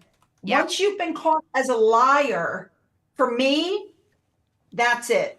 I'm not saying Andrew is completely innocent. He made bad choices in his friends. That interview was a disaster, but that's different from abusing an 18, 19-year-old girl and then coming to find out that she made a bunch of claims and then she dialed back on the claims like she did with Alan Dershowitz. She swore that Alan abused her. Alan was like, I'm going to fight you in court. And she withdrew her claim and said, I made a mistake. Well, that's a mighty big mistake to be making. I just asked the poll. I'm curious what you guys think. Prince Andrew, guilty as fuck, creepy, but not as bad as painted. The girl's a liar. I want to see where you guys actually go on that, because it's split. Wow. That's like 33, 33, 30. That's right down the middle. Interesting. That clearly is a one for up debate. But I'm curious if more of you guys give Prince Andrew more of a do you know what? Excuse. I think Prince Andrew's innocent. I would like to see it go to court. I'd like to see it go to court, of course. But with everything that I've seen, everything I've read, including the Hefe files that were released, and there were quite a few documents there. No, I think he's innocent. I think Prince Andrew's innocent. And the only reason he paid her off last year, I would say the same as Michael Jackson. He just wanted it to go away. And not just him that wanted it to go away, but the royal family as well. Because remember, we were on the time track of, if he didn't settle, then the court hearing was going to be in September after the Platinum Jubilee. So this whole situation was going to overshadow the Platinum Jubilee and was going to be a major stink all over it. Royal family would not have wanted that. The court, Buckingham Palace, Kensington Palace would not have wanted that. So there would have been massive pressure for Prince Andrew to settle, just to make it go away. Go away. I think the family wanted that's exactly what's happened. Him settling is not the admission of guilt that a lot of people are thinking it is. Now, am I excusing him for his friendship with a freaking monster? Hell no. Hell freaking no. However, think about it this way. When you listen or you watch that interview on Newsnight, right? He lives on a different freaking planet. He don't think like everyone else. He's there's kind of that's an excuse. It's not an excuse. I think it's the reality of the situation, because he's being brought up in a different world. He was the Queen's favorite son. He was pampered. He was allowed to just do whatever. Exactly. Without any impunity whatsoever. And I think there was a sense of naivety to this guy, that he just thought that the way that he was able to justify it, it was okay. Yeah. The friendship. But I firmly believe the only reason this thing settled was because the family got together and said, listen, Platinum Jubilee's coming. This is taking attention away from mom. Mom Deserves this. We need to settle this. This needs to go away. And so they went ahead and they paid it. That's what I think. Now, again, like Steph said, his choice of friendship was dubious and questionable, and he lied about his friendship with Epstein, but that's not the same thing as what he was accused of. The girl was overage. The parents helped her get her passport. And when the documents came out where she admitted she did not sleep with him, I just went, Now, he's trying to reopen the case. There were some documents a few months ago saying that he's going to try to reopen the case now that this information has come forward, where she admits that nothing happened. And also, I found it a little weird that, remember that picture where he's got his arm around her? Yeah. Remember that one? Yeah. There's no original. It's like a photocopy. And so you don't even have the original photo to look to see if it's been tampered with. Because there is no original photo. Sue, even if it's the original photo, what does that prove? Proves nothing. Because I still think even it's if it's the original photo, Sue, it don't prove that straight after they freaking did the deed, it just meant he met her. They took a photo. How old was she? And she was legal age during that photo?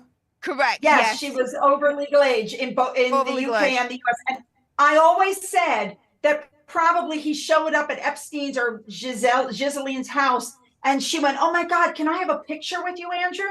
And so Andrew walked over and said, "Sure." And he put his arm around her and he took a picture, and he didn't think anything about it. And the next thing you know, that's the picture. Let's keep it real. I got to be careful because I don't know who's trafficked or whatever, but if there are adult women on that island and they have consensual relationships, it's none of my business. It's what I'm trying to say. So if he's out there with adult women having massages or whatever, weird, creepy, I don't care. It's not my business. It's really not a crime unless those women aren't there. They're there against their will or, things like that. Then the things change. But yeah, if he's just sleeping around with an Epstein was just giving him some adult, women to hook up with, yeah, then yes, he's innocent and he's a creep, I guess to some, maybe for reasons, but not a criminal. So interesting insight. Don't misunderstand. There are women that are trafficked, and it's horrible. And I, they need out and they need help. I just don't believe that this particular girl was one of them. I think. Yeah, but I guess I've given him the guilt by association because of how much he's lied about his relationship with Epstein. To me, that's a huge red flag. If there was nothing to hide, you don't hide the relationship.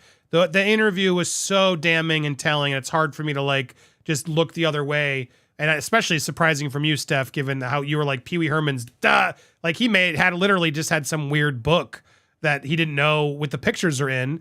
And now suddenly he's branded that thing and he doesn't want to go through the trial. Andrew's literally with a known pedo trafficker, crazy. That is just as guilty to me as they're both. They're very similar. You know what I mean? So I'm like, I don't like the fact that he lied about his relationship to him. To me, means he's hiding something about it. This Pee Wee was very open about. Yeah, this was the book I had. This was what was in it. It was art. It wasn't that. Andrew lies about it. Is caught lying about it. To me, that's the sign of somebody who has something to hide. So. It's a case of, right? I said, his friendship with Epstein, screwed. Shouldn't have happened. No way, no how. Absolutely insane. What I'm trying to say is, though, we're not just talking about a normal person that's grown up in freaking reality. We're talking about a person that has grown up in royal life, being the Queen's son, being the Queen's favorite son. Yes. But whoa. You're making it sound like you're making an excuse for lying about Epstein. Why would being the Queen's son or being who cares? That still doesn't mean to give you permission to lie. Because he wasn't raised in a normal environment. He wasn't raised that has nothing to do with whether you know how to lie or not. The Queen's teaching him how to lie. If anything, he should be more proper and know not to do that. Or not do press. He did press and he lied. The Queen really didn't raise her children per se. Well, clearly the dude didn't get raised by anything. But I'm more bothered by okay, so he's an idiot. Sure, you're right, Steph. He was born with a silver spoon up his ass. Doesn't know protocols and how to do anything. Fair. But that doesn't preclude him from being a super weird creep who could have done terrible things, right? No, but the way that he and I'm playing devil's advocate here on this because we've got to be nuanced in terms of how he was raised. The way that he tries to rationalize things is different from you, me, and Sue. Exactly. That is the bit. You say he lied. Yeah, he did. But we're not just talking about just a normal person that's lied here. We're talking about a queen's son, a queen's favourite son, who has been raised up in a massively different world to us all. There will be nuance here. There will be a sense of justification on his part as to why he said the things that he said about his friendship with Hefe. Now, again, I absolutely, it shouldn't have happened. That friendship shouldn't have happened. Anyone else would have known better. For him, no. He's lived a very sheltered life as well. Let's put it that way.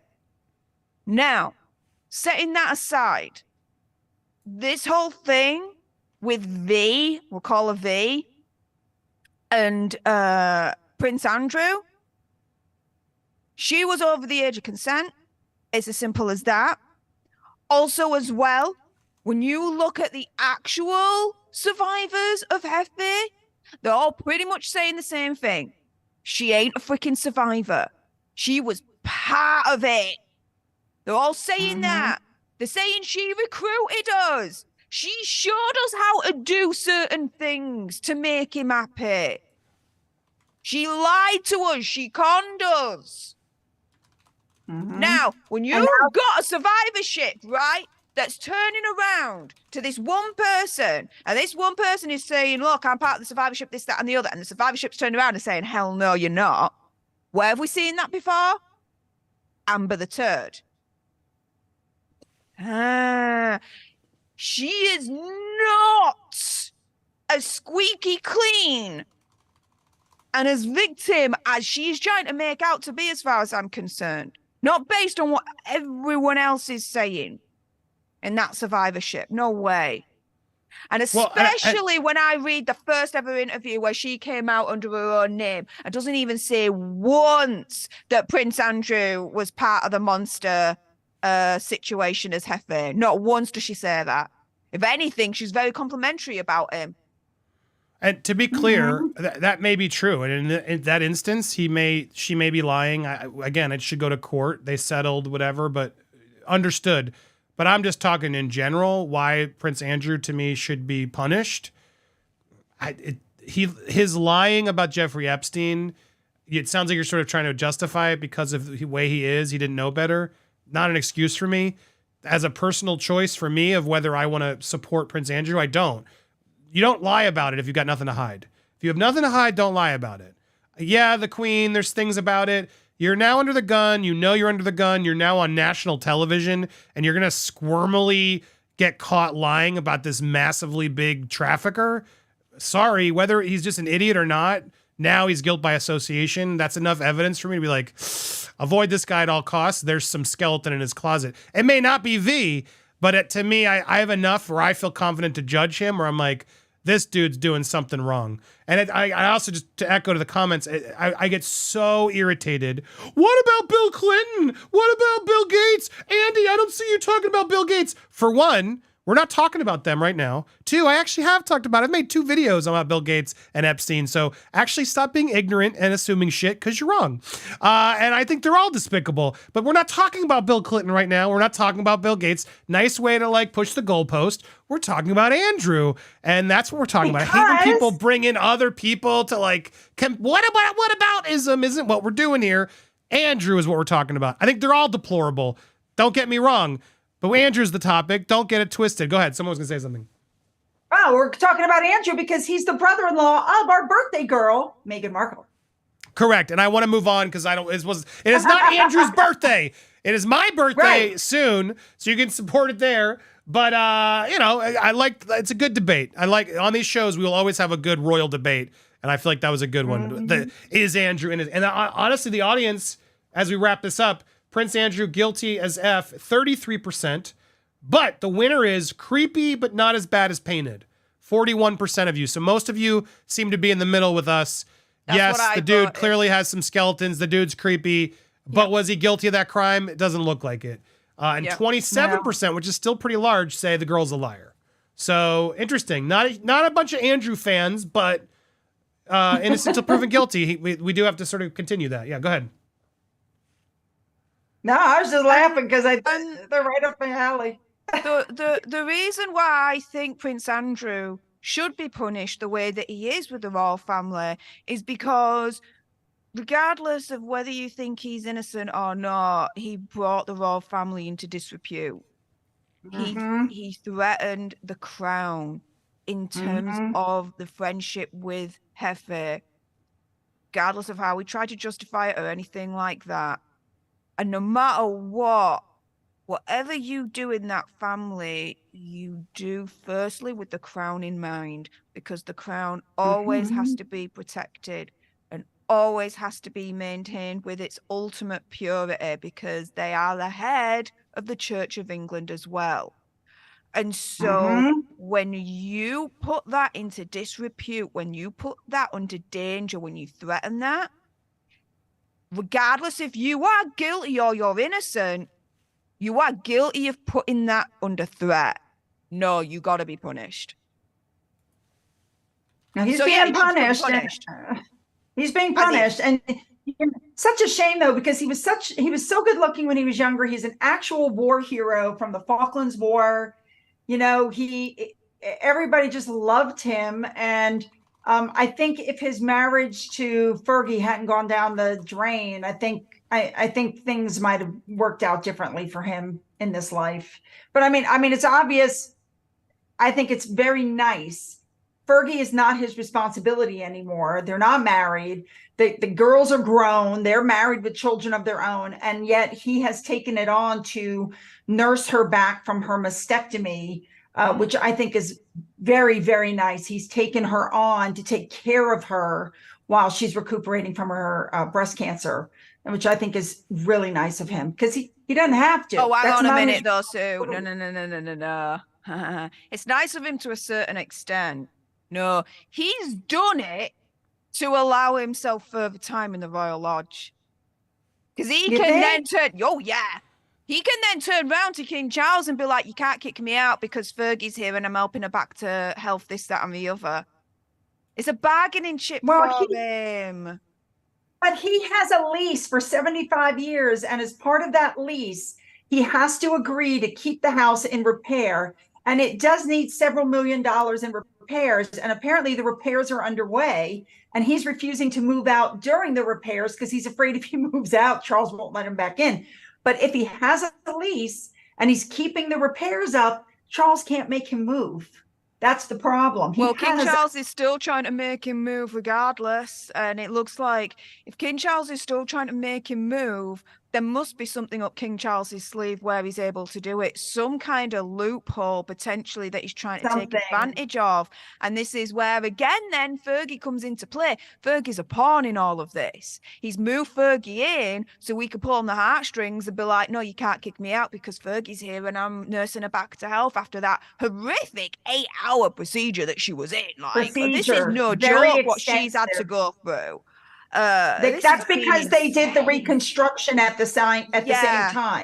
That's why they did like the muscle flap thing. It takes forever. She was on that table for like a whole day. Yes, she had extensive surgery. But my thing is, from what I've been reading, they want them to move into Frogmore Cottage. Now, if you guys have seen the pictures of Frogmore Cottage, it's not a cottage; it's a freaking mansion with like 5, bedrooms, and it's been completely redone top to bottom. Gorgeous. The pictures are gorgeous. I say, instead of putting millions of dollars into this house, which used to belong to the Queen Mother and is falling into disrepair, I say move into brand new, fully renovated Frogmore Cottage, save my dough. That's what I would do. But I don't know. Maybe he doesn't want to move in there because it's tainted because the birthday girl lived there. And I understand. You don't want to move in there, it's smaller.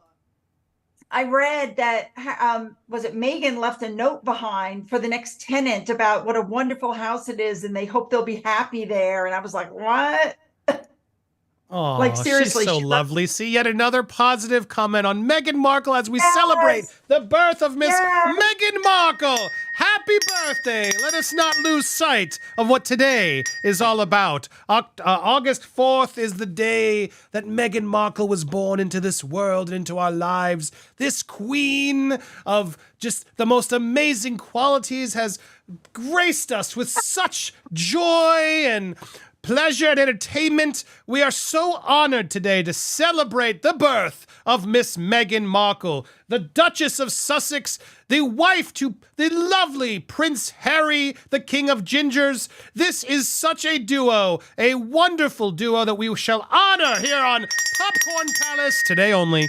The wonderful Duchess of Sussex, Meghan Markle, we salute you. From Suits to Deal or No Deal, you have made a deal in all of our hearts. We wish you the happiest of births. Sue's face. Get Ben, bitch. Well, you know what I'm thinking? I'm wondering, since it's her birthday and since they're trying to rebrand her, if they're going to have her reach out to her dad, who's partly responsible for her having a birthday today. What? She's going to make up with Thomas Markle on her birthday. One could hope, man. Come on, don't you hope that something nice happens for once, that she's given some opportunity? You'd think, well, we got to ask our next guest. Oh my gosh, look who has joined us. We are honored by this queen that has now entered the chat. Oh my goodness, welcome to the palace, Queen Paula M. Welcome! Hello, guys. I apologize. For some reason, I keep getting mixed up the times, you know. What an honor, Miss Paula. Crown, Andy. I love your crown. I got to say, you know. Thank you so much. Honored to have you here. Well, let's take a moment. We'll be back with Sue and Steph in a minute. But Paula, welcome to the room. I have asked each of our guests today. We are celebrating a special day today. It is the birth of the lovely Meghan Markle. So I am challenging all of our guests. What is something you like about Miss Meghan Markle for her birthday? Okay. I like that she has exposed Harry. Oh. Yes. I'll tell you, because for many years I kept saying that the palace had a great PR machine for turning Harry into something that he was not. Because, you know, there are red flags everywhere with Harry. You know, when he gave those, I don't know if Stephanie, if you remember that, you're too young, sweetie, but. I might remember. Go on, lass. He would did those interviews way before he met Meghan, how he didn't want to be a prince, how he didn't like England. Yes. Excuse me. Yeah, that was everywhere. The Nazi thing was a big no for me. I don't know if that jives the same way for everybody else, or I'm gonna move. Oh, it's a big no. Oh, yeah, big no. Big no. Big no. You know, for me, that's a big no. The racist things about his troops, the way that he was calling his troops racist things. Yes. And the fact that there was never an apology. There was always an excuse from Buckingham Palace. So in many ways, I feel vindicated because I've always said that there was something off about him, comments he would say about Harry, about William, his father.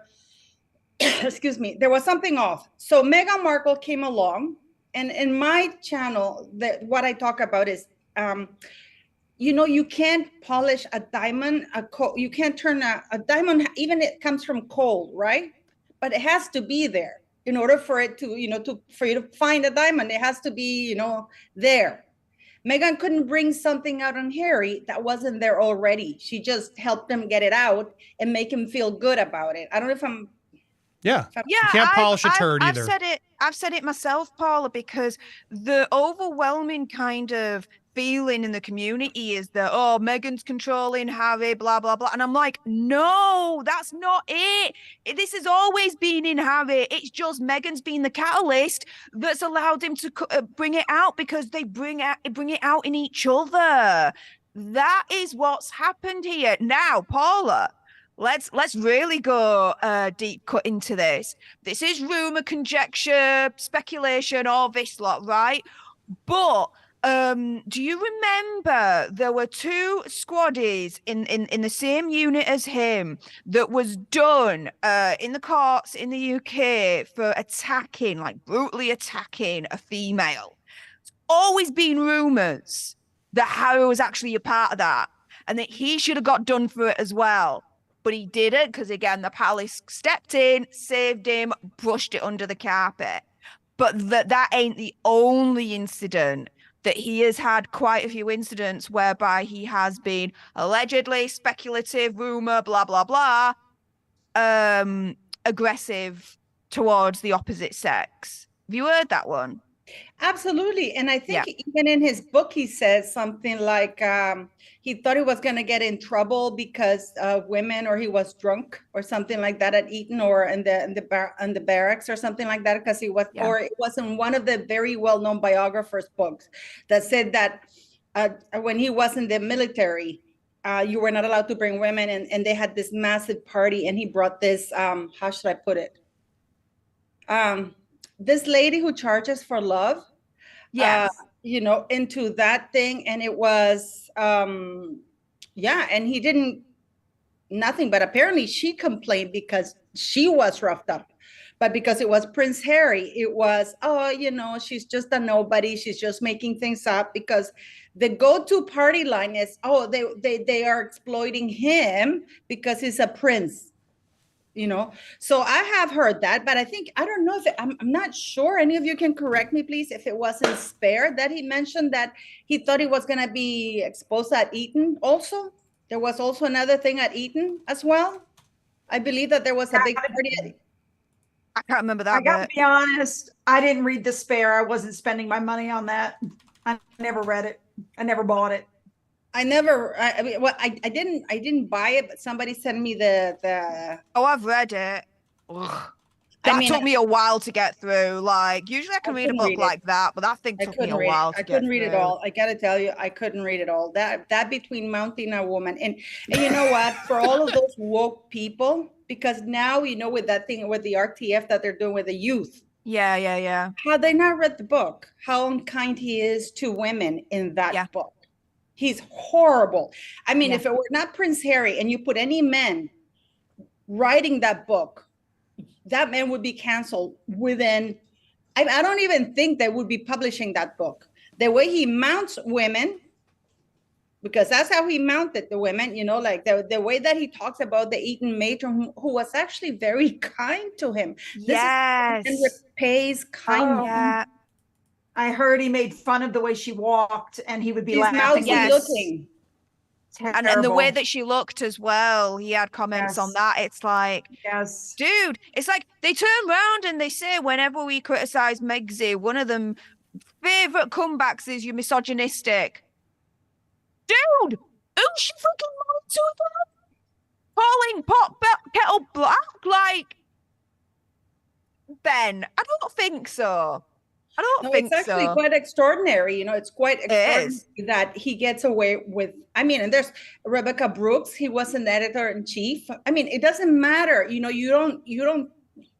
The way he talked about women, he's the entitlement that he showed up one day in court. I don't know if the people in the United States know this, but I was absolutely livid when I saw CNN saying that Harry showed up in time to the court case. No, he was second to appear one day before, but then I'm a prince. I showed up, and no apologies, nothing. It was my kid's birthday. He was late because he had to attend a child's birthday party that could have been done the day before, because the kid's so young, they wouldn't have known the difference.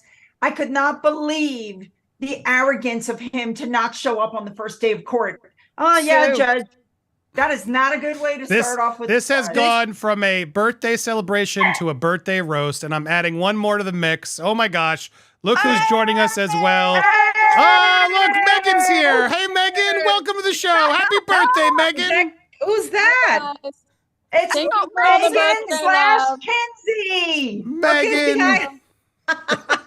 For a moment, I was about to reach for my glasses, Kinsey.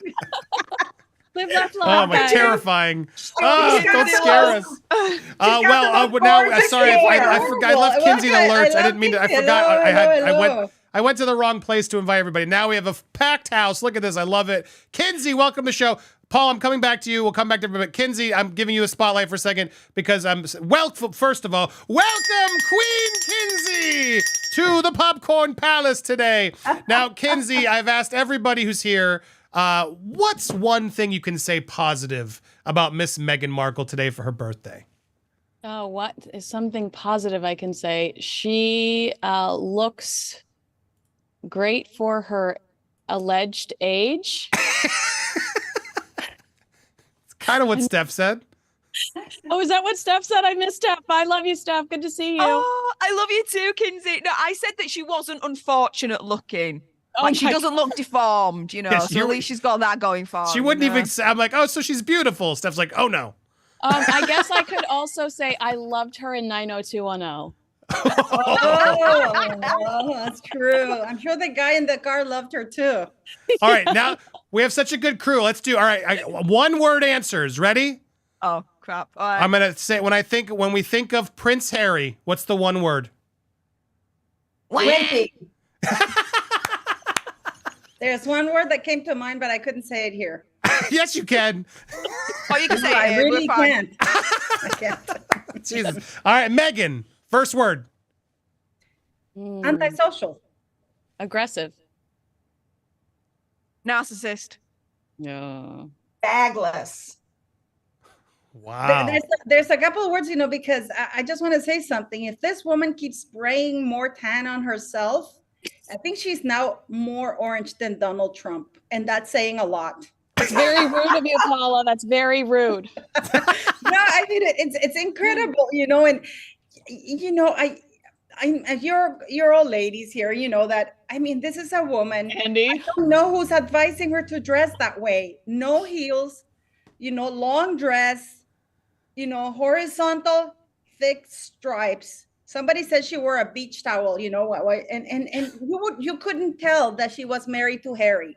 I think she was trying to look hip, young, and carefree because they don't like the stories circulating that they're miserable at home. So she's trying to look like a California beach babe, and just I think she wants to look effortless and like she's just blissfully happy. I think that was the goal. Look, as the man here, she does not look bad.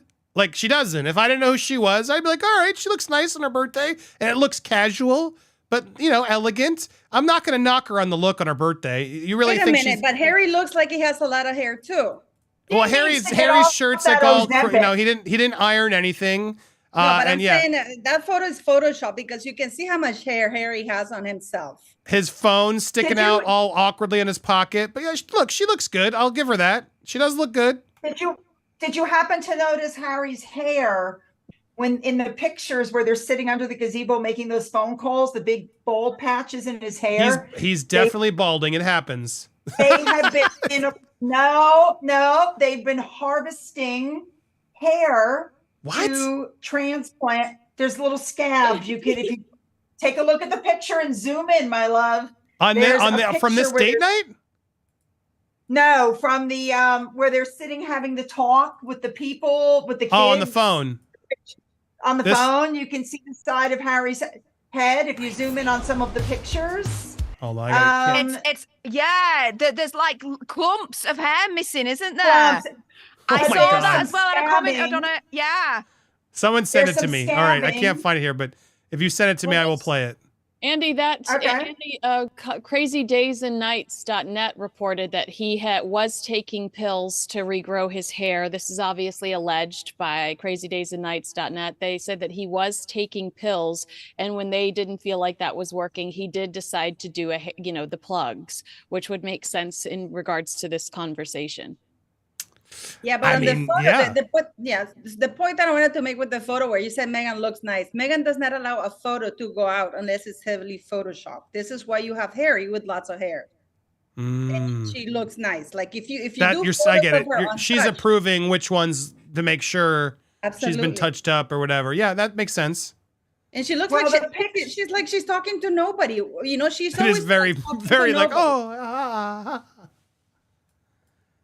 Okay. Yeah, for people who hate the press, I would think they would be more annoyed when they're coming out.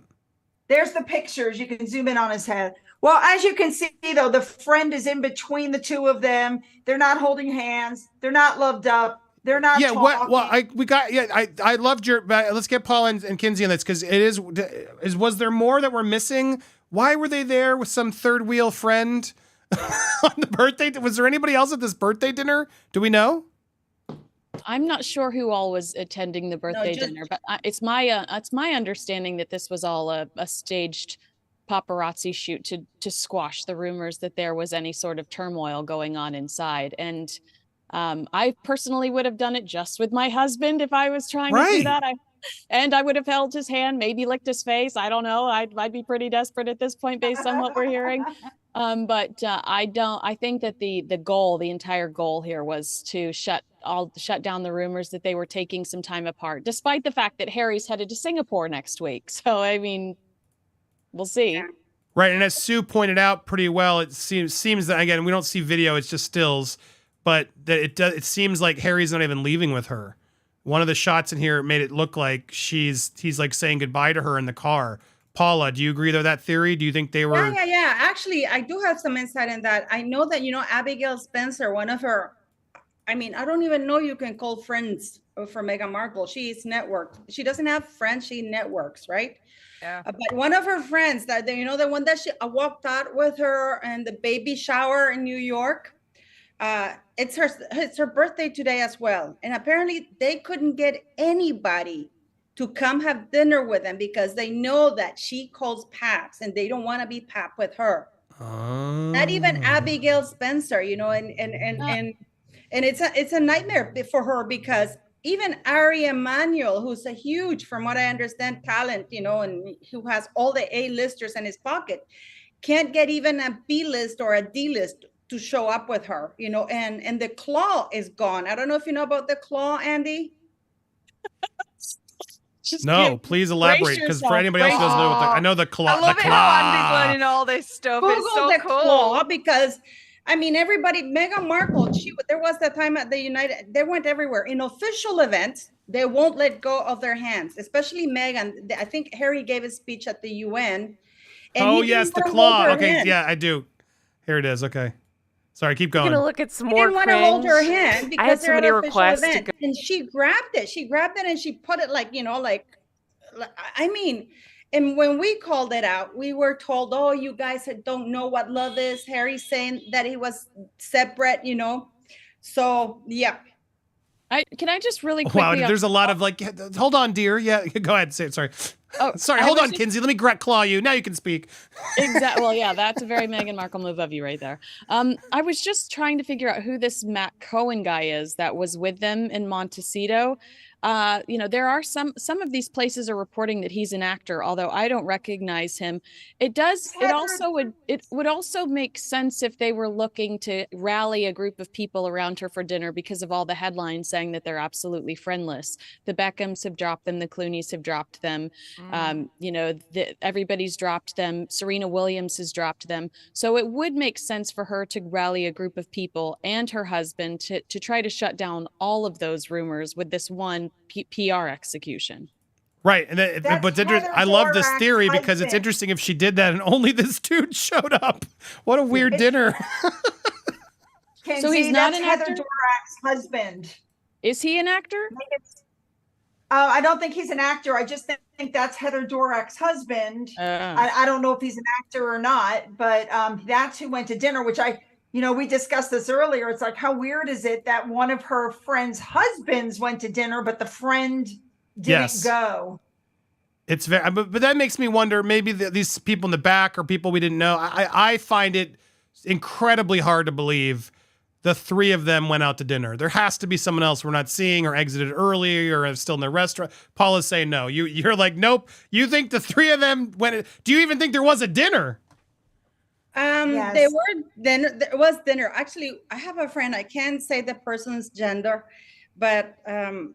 I have a friend who is who does PR for certain people. She doesn't do PR just for anybody. You just said it's a she, Paula. I did? Oh shit. Yes. Well, it could be a she-male. This person. You never know these. You never know. Could be a tree. Okay, continue. We ignore, disregard. People. Yeah. Anyway, could have been a mistake for certain people, and she had. She has been tasked with doing stuff that to go talk to them at certain times when it's been very uncomfortable when people and from what this person tells me, it has been very, very hard. They're having a huge problem with Meghan Markle because she doesn't listen to anybody. You know, you can have Harry Emanuel, you can have the best PR person in the world, but if you refuse to take their advice, she has been heavily advised not to go to the Invictus Games, to let Harry do his own thing. Because I don't know if you noticed, whenever something bad that Harry's doing, she keeps quiet. Oh, the Duchess is quiet. The Duchess is nowhere to be found when Harry was doing all those moronic interviews, you know, about Spare. But now that he's doing Invictus, the only positive left thing they have, who's going? Meghan Markle. And she's not even part of the Invictus thing, but she won't listen. She wants to go. She's moderating. She's going to moderate on the closing evening. Harry gets to give a speech, but she's going to be moderating that night. I'm like, can't you let the man have one thing? Like you've muscled in on every single thing that this man has.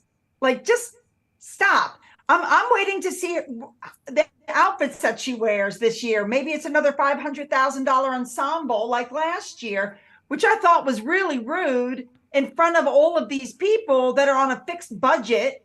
And she's there dripping in hundreds of thousands of dollars of jewelry and outfits in front of them. It's like, why can't you wear like this outfit for $180, or the outfit she wore in that thing with the kids for $300? This outfit, which by the way, I've seen the chat too. And Lynn, thank you for the super chat. In the chat, someone mentioned Beetlejuice about that dress. Now I can't unsee it. Yeah, Beetlejuice. The memes are out and they are brutal. The memes, she looks like the Hamburglar from McDonald's. Somebody put up a black and white snake. Oh, that's harsh. Come on. She looks fine. She looks fine. Somebody put up a lighthouse. Somebody put up a prison guard. It was a black and white. I don't like her, but she looks fine. I'm not going to make fun of her looks. Yeah, that's definitely not the problem she has going. It's like Amber Heard. Amber Heard is ugly inside and out, but you know, she was born with looks. And they use that to their advantage. I gotta point something out, Andy, here. Go ahead, Paula. She was not born with natural looks, good looks. Meghan Markle has had, and there's nothing wrong with plastic surgery. But this is like saying that Kylie Jenner was born the way she looks like right now. You know, they say that there's no such thing as an ugly person, just a poor one, because if you're rich, you can afford to change your looks.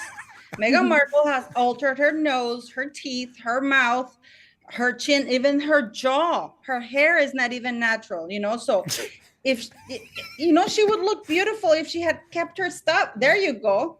I gotta say, Steph, this has turned into amazing chaos. I feel like we need to have a royal roundup every week, and anybody of you can call in anytime where we all just get to check in. And it's nice to check in with all of you, to hear compare our notes and speculate. It's pretty amazing. So thank you for being here. It's Meghan's birthday. We're all celebrating. I want to take a moment, though, to promote all these amazing women here, to make sure you guys are supporting them, all of them. I've sent you something in Telegram. So we've been talking about this dress, right? And this is literally the first thing that I thought of. Jeez, hold on. Now, excuse my Photoshop skills or the lack of. Oh, you made this? Oh, wow. That's what you were doing? Yes. I'm listening to you guys as well. But it was like the first thing when I saw this dress that I thought of. I'm trying to open it. Hold on. I'll be able to show it to everyone. I'm getting it. Here it is. Oh my God. That is actually quite funny. A street crosswalk. What did I say? The memes. They're out of control. Good one, Steph. Very nice. Very nice. Getting good at Photoshop. Yeah, so what did you hear about her going to Invictus? Have you heard anything about that? And her launching Meghan on Instagram? Yeah, so I heard about her launching Meghan on Instagram yesterday, but nothing's up as of yet. In terms of the Invictus situation, she's just using now veterans to further cause. She's going to use anyone to be able to improve brand Sussex and to make money, whether that's, you know, young people that's trying to make the internet safer. She's using Archie charity to basically try and silence the controls on the internet through these young people, to now using the veterans to try and make her look more better, which ain't gonna happen anytime soon. But yeah, it's just all to climb. Which when you read Tom Bauer's book, Revenge, makes sense. Elka just made a comment too. I think she's trying to land a Sephora deal. That makes sense too. Go ahead. Yes.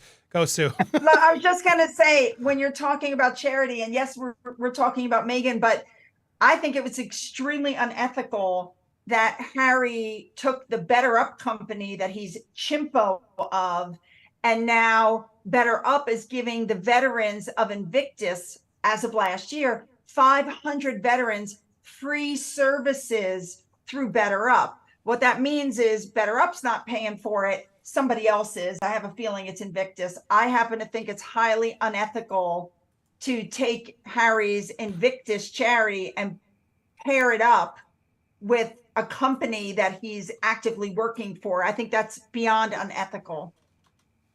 What do you think, Kinsey, about her going to Invictus and also about the Meghan thing and the fact they said something? I wanted to ask about this. They said that she is actually going to take over some projects now, production projects herself on her own.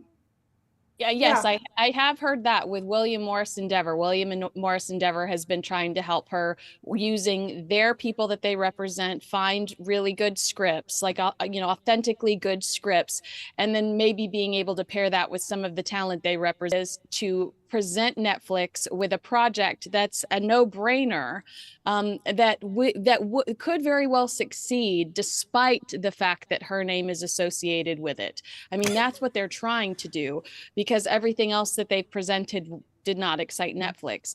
So her working more behind the scenes. I have heard that. When it comes to Invictus, I feel like this is ultimately supposed to be Prince Harry's legacy. So of course she's going to try to put her stamp on it. She's got to associate herself with it somehow in case it truly is this magnificent legacy that he leaves. Of course, she's going to try to be a part of it somehow. And then do you remember that you guys were talking about her clothing? Remember the white off the shoulder top she wore? I think it was at the last one that was just like the Diana shirt. Yes. It was just so cringe. It was so much like those classic photos that Diana took right before her death. And then when it comes to Instagram, she told the cut she was going to, she said, I'm going to tell you a secret. Why would you tell a reporter that you just met for the first time who walks into your house a secret? She said she planned on coming back to Instagram. So I do think that's crucial. Instagram has changed since Meghan was last on Instagram. She has such a you see it in everything they produce, whether it's the reality documentary or the little social media video they presented this week. Everything is so highly produced and curated when it comes through Meghan Markle. There's really a lack of authenticity and sincerity. And Instagram has changed. It's grungier, it's dirtier. The way we like podcasts where everybody doesn't have a great mic, or the way we like sincerity and we like real. So I wonder if she's going to struggle to create the kind of content that excels today on social media. I mean, she's a celebrity. She is who she is. There's people that are going to click, like, share, but it's not the same game. No, I agree.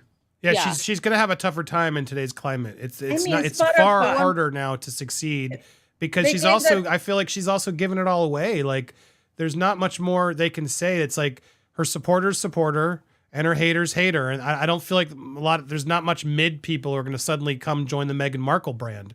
I don't see how she extends or grows her brand. You know what I mean? Because what does she do? I'm wondering if she'll use it to try to shut down commentary she doesn't like in real time.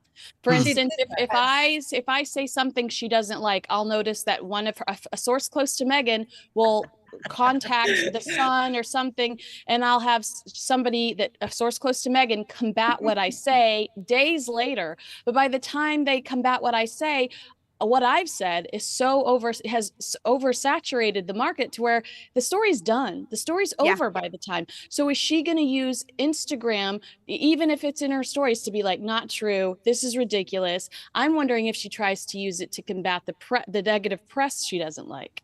Well, that'll be good for us because that'll be more content at the end of the day. What But can the other we thing- possibly say that's negative about Meghan Markle? Why would she be angry with us? I mean, we love her. Such a We love her, yes. liar. I've said it before. Once you perjure yourself and you're caught as a perjurer, I don't believe anything that comes out of your mouth. Miss, I didn't have anything to do with finding freedom. You know, when they read that email out from Harry, we have to be able to say we weren't part of this. My mind just went, pooh. Yeah, it was bonkers. Steph, you were gonna say something. Go ahead, Steph. Yeah, She's a liar. there's a few things to this. Firstly, if she uses the @Meghan handle to combat all the negative comments, that's actually more content for us. So that's going to backfire for her anyway. Secondly, I'm more surprised that she's launching or potentially launching the @Meghan handle, but not the TIG. So there's been all these rumors that the TIG was actually going to be relaunched, that she was going to do that instead. So where has that gone? I've heard that she's scared to launch it, that it's somebody could push a button right now and it could go. Yeah. But she's fearful of launching the TIG because she does not want the negative feedback that is likely to come by her launching it. She just hates. Honestly, that's smart. Why? No. I mean, I don't know when you're not. They usually turn off comments whenever Meghan Markle is. But I just think she's in a negative turn right now, where it's like to launch the Gwyneth Paltrow Goop brand. Like she's going to be ridiculed even more than usual. I think. Well, that's the other big debate, and I don't because I have about 15 minutes before I have to start wrapping up. Maybe a little bit more, but because Steph and I keep arguing, and I'm curious what everyone thinks. Steph's like, oh, she's running for president, and I'm like, Steph, I love you, Steph. I understand, like, they're crazy. We believe a lot of crazy stuff, but I'm like, there's no fucking way this woman's running for president. Like, she may want to in her head. She may, like, have the thought of and the dream, and I could and whatever. But, oh, my God, what rational person in their mind's going to tell this woman, oh, yeah, do a full presidential campaign? It makes no fucking sense. Andy, there was a Democratic poll that was taken. Hold on, wait. If you all, let me. I can't hear you all if you all talk. Andy, Steph, there was a go ahead. Democratic poll, a Democratic organization that did a poll and says, right, who would you vote out of all these females? Right, Meghan Markle tied with Kamala Harris at 25%. She beat out Hillary Clinton, who was at 23%. AOC, who was at 20%. Elizabeth Warren, I gotta see who voted in this poll. 15. Come on, give me a fucking break. The regular people of the world are gonna laugh at her. She's also friends with a lot of influential Democrats in the party. She's I think she's gonna go for it at one point. The first time she has to go into a presidential debate, they ask her questions about stuff going on in other countries that, she's Harry, she's a there's no fucking way. She's just gonna say Harry Emanuel is letting his star client but just shoot herself in the face like a presidential run would do. It just makes no fucking sense. Am I crazy? I'm going around the panel. Kinsey, I want to go to you. Do you think there's really a version of the world where Meghan Markle actually tries to run for president? I think that there was. I think when there was that was in the cards at some point that she really wanted to pursue that. I mean, why else would you be calling up representatives saying, "Hi, this is the Duchess of Sussex, and I'm trying to make, I'm telling you what I think you should do about this particular subject." And she was meeting with Gavin Newsom.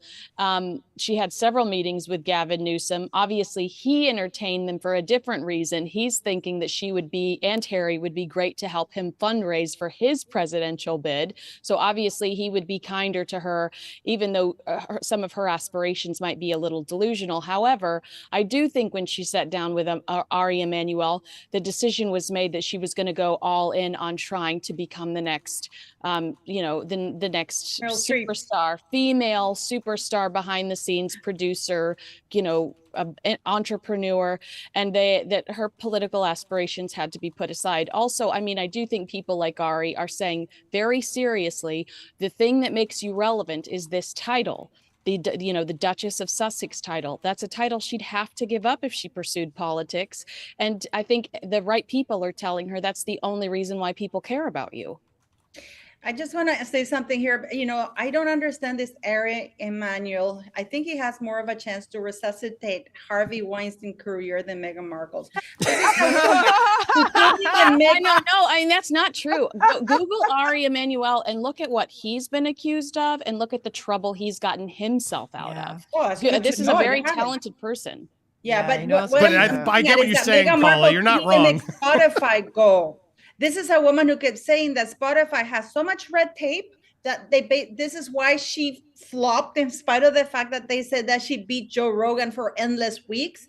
I mean, all it takes is get on a microphone, and this woman had access to Harry's little black book, because the only reason they take her calls is because she is married to Harry. And I just want to make something very clear here. Meghan Markle, because I hear people say, oh, ask Parliament to take her titles away. Number one, Parliament has already answered, it's the monarch who decides. And number two, Meghan has no titles.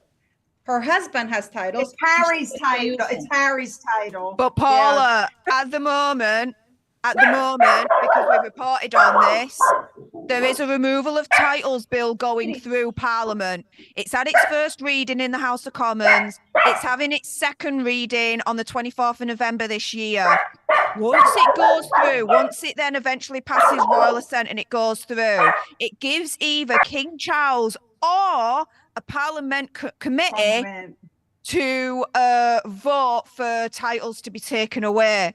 So it is happening.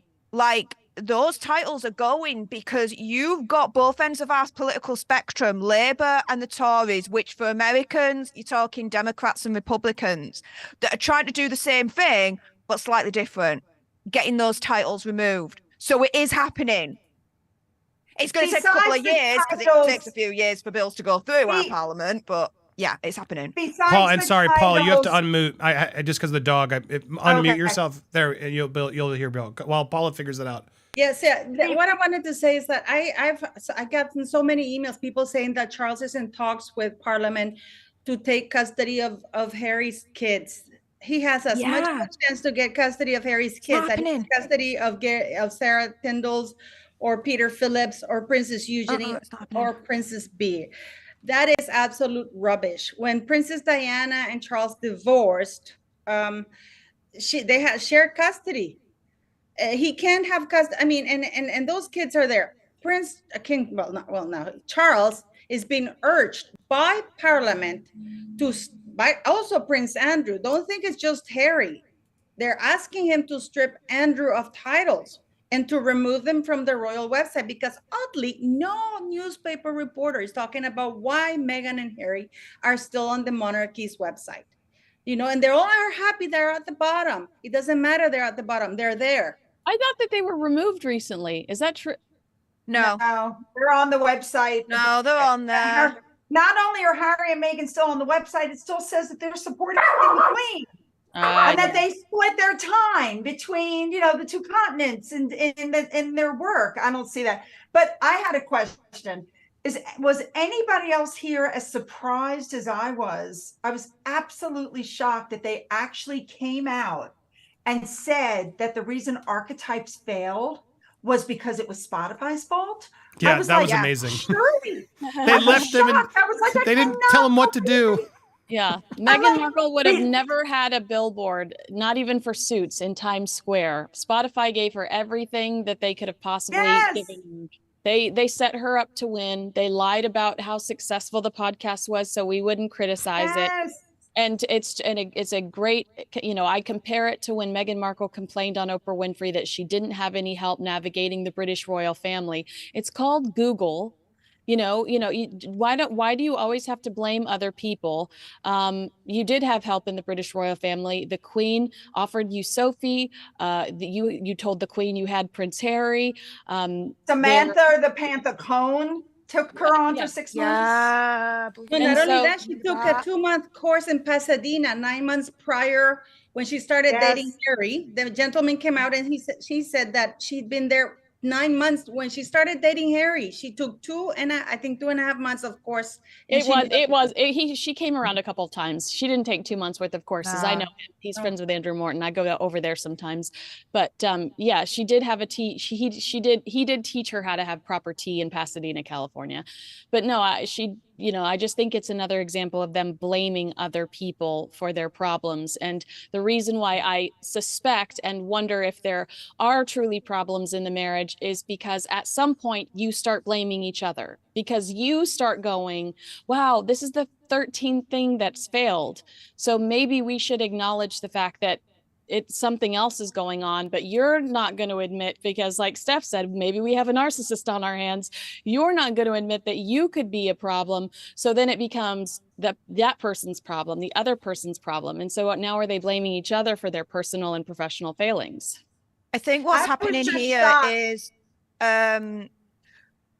what Meghan, well, I think Sue is of the opinion that they've already split up. I am. But for me, I don't think so, not yet. The reason being is because Meghan needs Harry still to be able to get the attention, to get the deals. The fact that she signed with WME and he hasn't is extremely telling. Why? Because I think she's now starting to make moves to professionally extricate herself from Harry, to stand on her own 2 feet. Once she can bring in the big bucks on her own and she doesn't have to rely on Harry anymore, that's when she's going to press the divorce button. Not yet, otherwise she's screwing herself. Also, Prince Harry doesn't need a PR agency. Prince Harry totally set him up for failure. When they go to court, it's over. She's Hold on, Paula. What were you going to say, Paula? I was saying that Prince Harry does not need a PR company, because at the end of the day, he's still a prince of the United Kingdom. His father is the king. Any moment Meghan Markle or whatever gets divorced, I hear people, he goes back to England and he goes under Buckingham Palace's proper PR machine. And you'll be seeing Harry playing with children in no time, and Meghan vilified. He doesn't need a PR machine. He's prince. I don't agree with that at all. I have a friend who's from the UK. She tells me that Harry could go back till he's blue in the face. The public in the UK will never forgive him for what we will never, Paula. No. Let me tell you exactly what will happen, love. It'll happen like this, similar to Prince Andrew. They're going to be like, they're going to do shame. Shame. They'll bring him back into fold, but they'll put him in corner. They'll sweep him under carpet. He will never, ever, ever be forgiven or be fully accepted by the public. Because when you disrespect and when you throw the royal family under the bus, what you're doing, you're also disrespecting the British public, our British culture, our British identity. And they've done it time and time and time and time again. I'll give you a name, and I'm sure that Kinsey, you'll get this. Camilla Parker Bowles. How many years did it take them to get her in the fold? Camilla Parker Bowles, at a certain period of time, maybe now we don't want to remember that, but at a certain period of time, Camilla Parker Bowles, I think, was worse than Prince Andrew, because she was blamed for disrupting the fairy tale marriage. Yeah.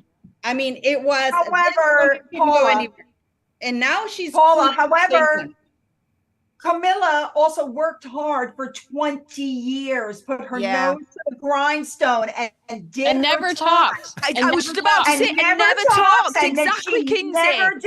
Kept her mouth shut. It wasn't her best interest. Why would she talk? It wasn't her interest. Oh my God, Steph! Exactly. We have. It's not in Prince Harry or Meg's best interest to talk against the royal family and the British public either. But hold on. Here. I think it's about time we need to bring back royal fights, Steph. This is clearly the pilot that we didn't expect to be. Imagine we have these topics and we get to bring in these experts to just yell at each other, and then King Andy, get to DM on your. Oh, we're making it happen if you guys are willing. That we need to do this again. But I just try to bring us all together. What was I going to say? There's no way. I agree. There's no way Harry's going back without tail between his legs. But at the same time, I don't know, man. People love a comeback story. I think you're kidding yourself. Once he dumps Meghan, Steph, all of you, you're forgetting how happy you're going to be. I do think there's going to be like a period where. Okay. I do think if he dumps her and it gets contentious, it could easily win back some hearts. Go ahead. If he dumps her and he fights for the kids, and because what I was going to say is she set him up good. They're going to go into court. She's going to whip out that book and go, excuse me, this man has severe mental health issues. This man is a drug addict. He admits to using magic mushrooms, cocaine, and marijuana. He's a danger to my children. That's what she's going to say. And the Taliban. And the Taliban. Yeah, and the Taliban want to kill him. Now, at the same time, he's got a target on his back. At the same time, his attorney could say, and you knew it, and you said nothing, and you did nothing, and you let the kids around him. Therefore, you're not much better, and you've got narcissistic and suicidal tendencies. So neither one of them is going to win Parent of the Year. But if Harry has to fight for those kids, and he goes home, and he's got a dog in the fight for his children, I could see where some people might have to pick a side, and they're going to go to Harry. I could see that. Everybody wants to blame Meghan. Harry's thick. Harry's this. I still hear it now. Poor Harry. Harry's under her spell. So if he divorces that woman or she dumps him and he goes into crisis mode, the whole world is going to be, he gave everything up for her. Poor bastard. Yes, he did. Because he's an idiot. Ginger. He's stupid. I think the second that we see Prince William and the Princess of Wales put their arms around him when he does crawl home with his tail between his legs, it is going to rock the royal watching community. It is going to rock us. Yeah, Steph, you want him back. You want him to just come. You want to come on, admit it, Steph. No. But Andy, do you remember when they walked out for the Queen's funeral? Do you remember when they walked out for the Queen's funeral that they weren't expecting to see Harry and Meghan? And the only reason why they were not booed is because they were with William and Catherine. And everybody was, the Fab Four are back. The Fab Four are back. Remember that? I won't say that. I don't think we said that. I don't think a lot of people were saying that. No, a lot of people were saying, look at how they're interacting. Yeah. Everybody said, oh, Catherine was so cold. And I was like, wouldn't you be? Meghan Markle told Oprah Winfrey that she made her cry. What was going on. And actually, it wasn't that the Fab Four were back, because when you look at when Megxie was approaching us, the public, a lot of us wouldn't shake around. A lot of us were like, I don't think so. Get away from me, you cow bag. Like, no way. We would also hear the story, you cow bag. Did you also hear the story that William and Catherine found out that Harry and Meghan were going to go do their own walkabout? And so to stop that from happening, they called them and said, we're going to do it. You're going to do it with us, because I did a video on this, and there's actually Netflix crews, because they allowed the cameras behind the barriers with them. And there's a Netflix crew on the other side of the barrier with the camera they were filming the whole time that they were doing their walkabouts. Netflix was there filming. It was horrible. Thankfully, somebody opted not to choose that, because it probably would have been as popular as Meghan's dramatic curtsy in that documentary. It's actually, do you actually film? You know that in the Finding But I can do it in my outfit. But you know that in the Finding Freedom book, Carolyn Duran or whatever wrote it, I think it was Meghan, she actually describes going down the vault. She actually gives physical description of going to the family. That's actually pretty. She shouldn't have been in that book. That's basically giving up security details, how she went in an elevator down there, and apparently she I mean, I am absolutely flabbergasted that this woman has been allowed to get away with so much, like perjury, lying. And you know what? I wish that the reporters would stop calling it disinformation. They're called lies. It's called slander. They're lies. Call it like it is. The reporters, like, you know, that Ukraine thing. She has a thing in Ukraine where she says that her niece was a human rights lawyer. No, Ashley's an immigration attorney, that she spoke Argentinian. I said this to you, Andy. There's no such thing as Argentinian. There's Spanish, you know. She was there for 5 weeks. Her father paid for her ticket, and her uncle got her in, even though she was already late to go in, you know. But she says she moved there. It's actually, she failed the test. She had to leave after 5 weeks because she failed the test that you have to take to stay there to work for the consulate. Man, we could do this all day. I'm calling it now, Steph. We got to employ it. Royal Rumbles in the future.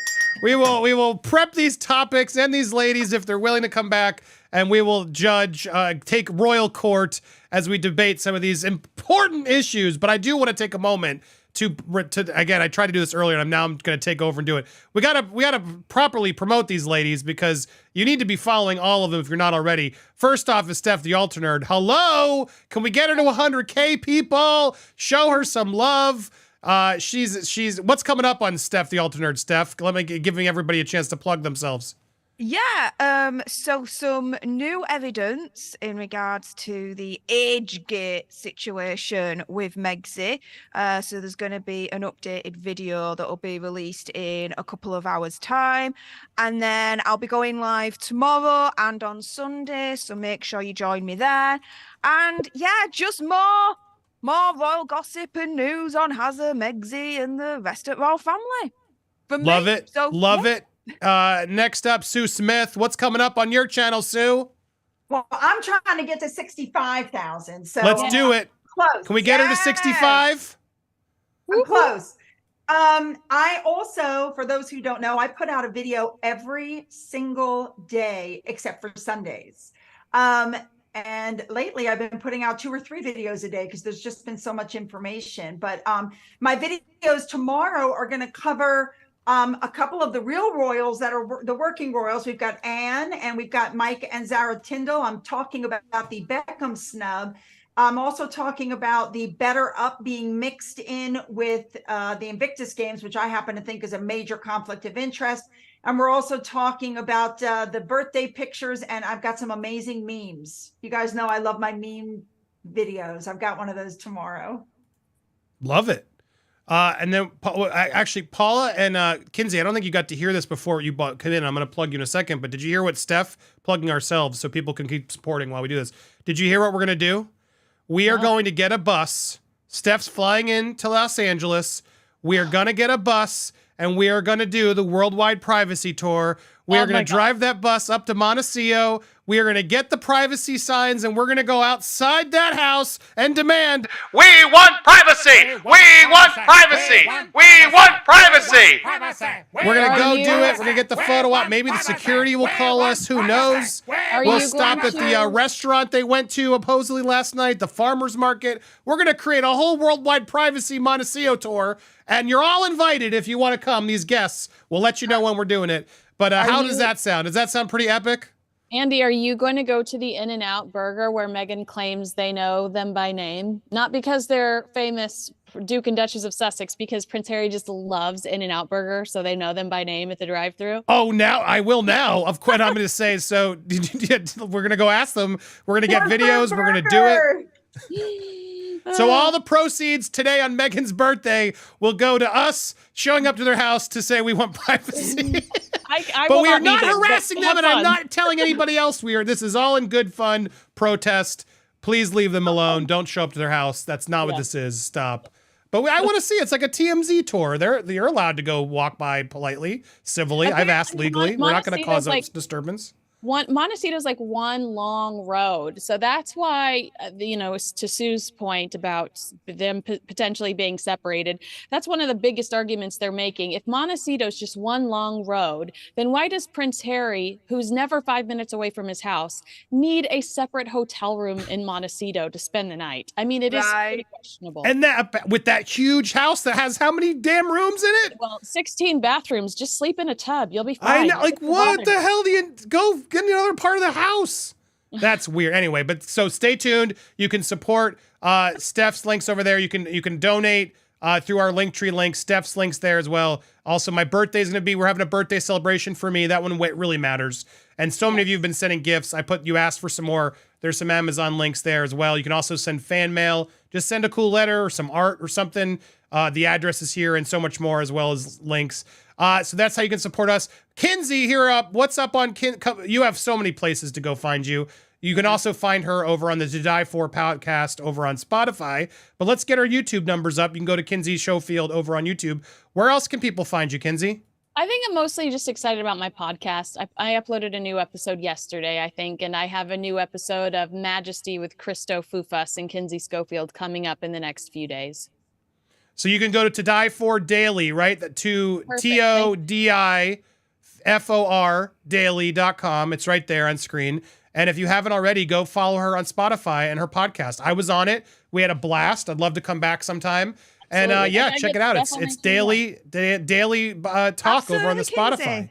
Hit me up, love. More than happy to join in. Yeah, same here, Kinsey.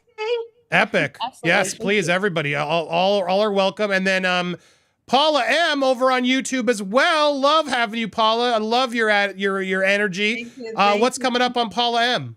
Well, I might be going to New York to the Earthshot Prize. My friend is trying to get me a press pass. So, and then I have a big project. I'll be going to California again at the end of September, beginning of October, that hopefully I'll be able to finally talk about.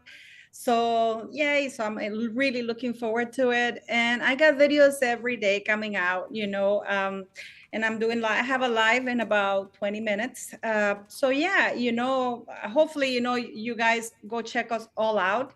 I just wanted to mention something with Kinsey because, we're talking about Meghan Markle, how she failed at Spotify, having had so much massive resources. I mean, I think, Kinsey, you faced quite a lot of backlash for a while, and yet you managed to rise without the budget that Meghan Markle had, without, without the billboards in New York.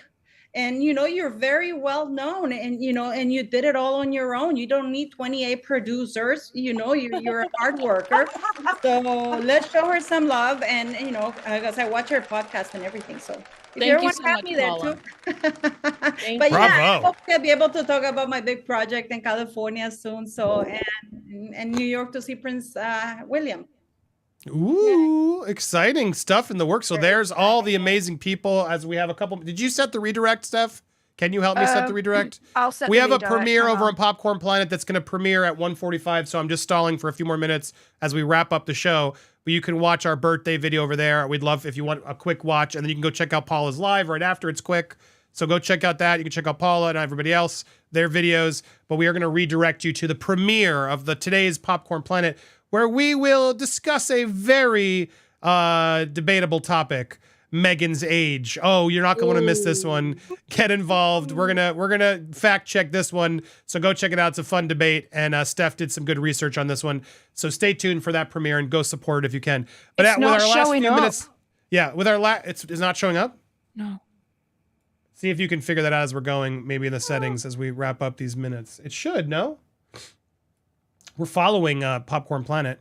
Anyway, as Steph works on that, my guess, any other little final thoughts or things you want to mention to the panel or to the audience while we're here? Yes, Andy, look at the pictures I sent you on Twitter. Oh, yes. That is it. So the good way to thank you. You did send these over, and my goodness, you were right. Boom. Oh, wow. Yeah, I mean, I don't like to make fun of their looks and everything else. I mean, balding's normal. It is happening, but something's he made fun going of on Prince here. Williams, and he was snickering about the baldness of his brother.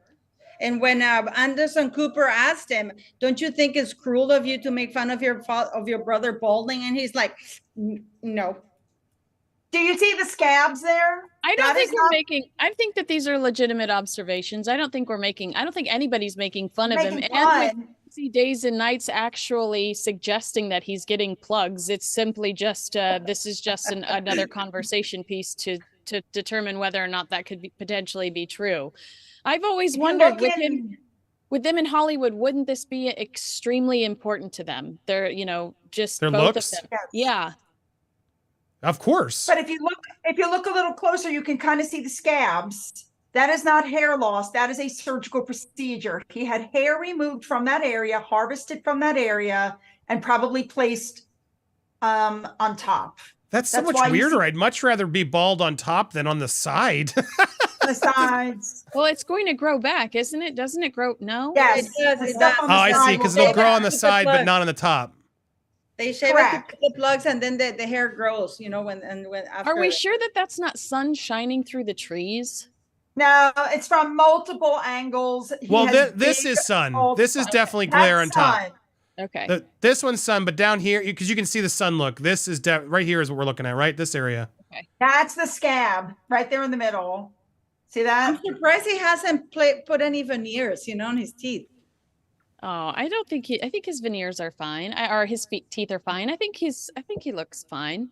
No, but I'm surprised because Meghan Markle keeps changing hers all the time. I mean, I don't think he cares as much. I mean, going bald is one thing, but like aging, it's easier for men to age, it seems, in Hollywood than it is for women.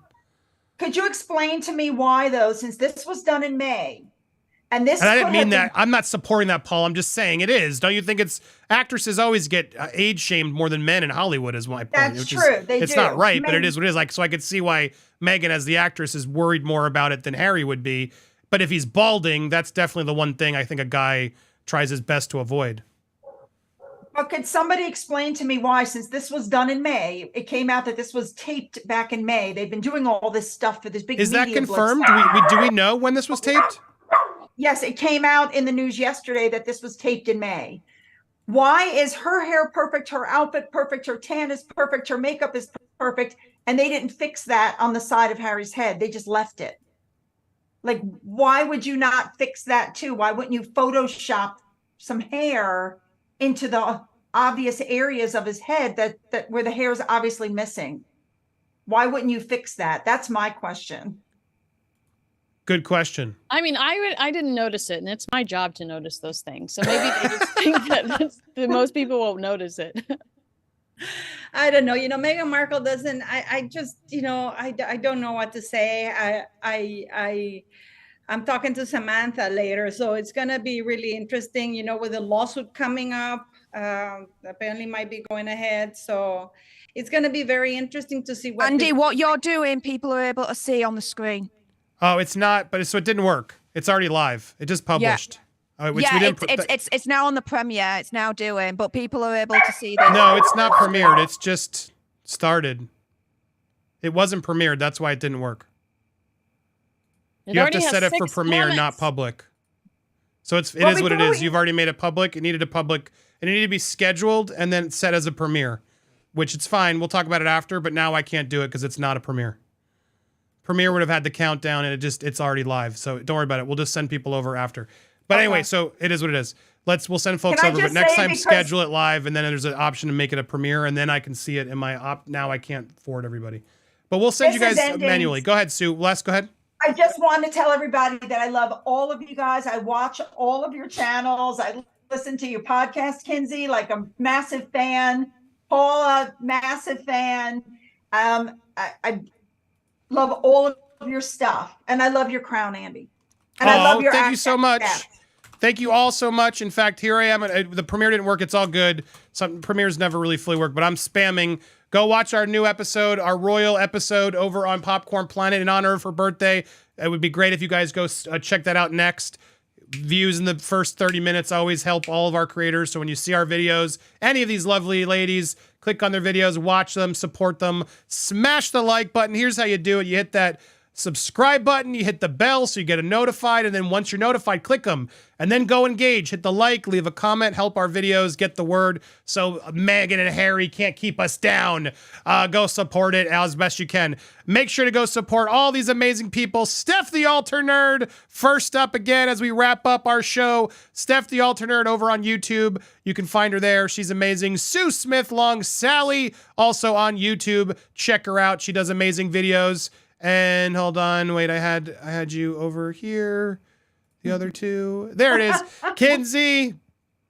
Kinsey's channel. Woohoo! Check her out over on YouTube as well as the To Die For podcast, To Die For Daily, over on Spotify, and Paula M on YouTube. Paula M channel on YouTube. She's at 80,000. Let's get her to 100 as well. We're all going to get there. Let's get there. Let's keep rocking and rolling. What an amazing birthday bash for Miss Meghan Markle. I can't wait to do this again, and I hope you will all return for some Royal Rumbles in the future. Kyle GT, thank you so much. I believe Meghan would leave Harry once he's no longer a prince. Very possible. Gene Rick, thank you for your support. Andy, loving the crown, the cape. I am too. It looks very dapper. Renee Stewart, thank you so much. Pimtai,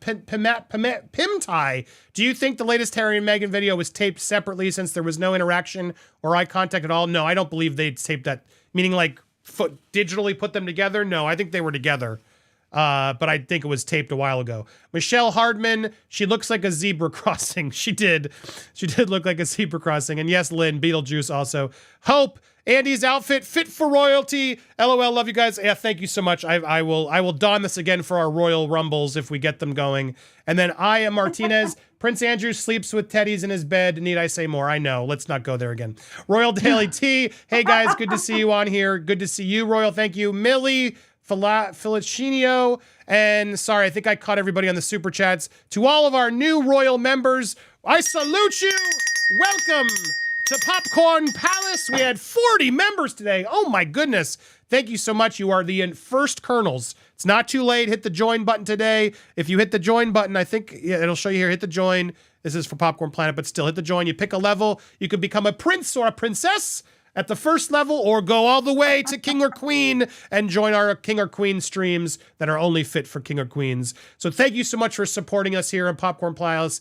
The most day I'm going to grift, because I figured on a grifter's birthday is the one opportunity to really lean in as hard as possible to beg for money. So send us your money instead of Meghan. It'll make Meghan Markle really unhappy if you go to my Amazon wish list and send me a birthday present. I assure you, and it'll make you feel good. And then go support all of these ladies as well. All right, there we go. Thanks everybody for being here. Come back anytime. We're here live every Friday. I'd love to make this a repeating thing, so stop by anytime you guys want. Go support all these amazing, beautiful people, and enjoy the rest of your weekend, guys. Make sure to check out Steph this weekend as well over on Steph the Alternate. And now, if you will do one last favor, I am sending the link. We're spamming it. Go watch the latest Popcorn Planet video and leave a comment and all that jazz.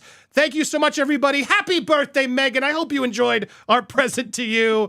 Enjoy the rest of your weekend, everybody, and we'll see you soon. Bye!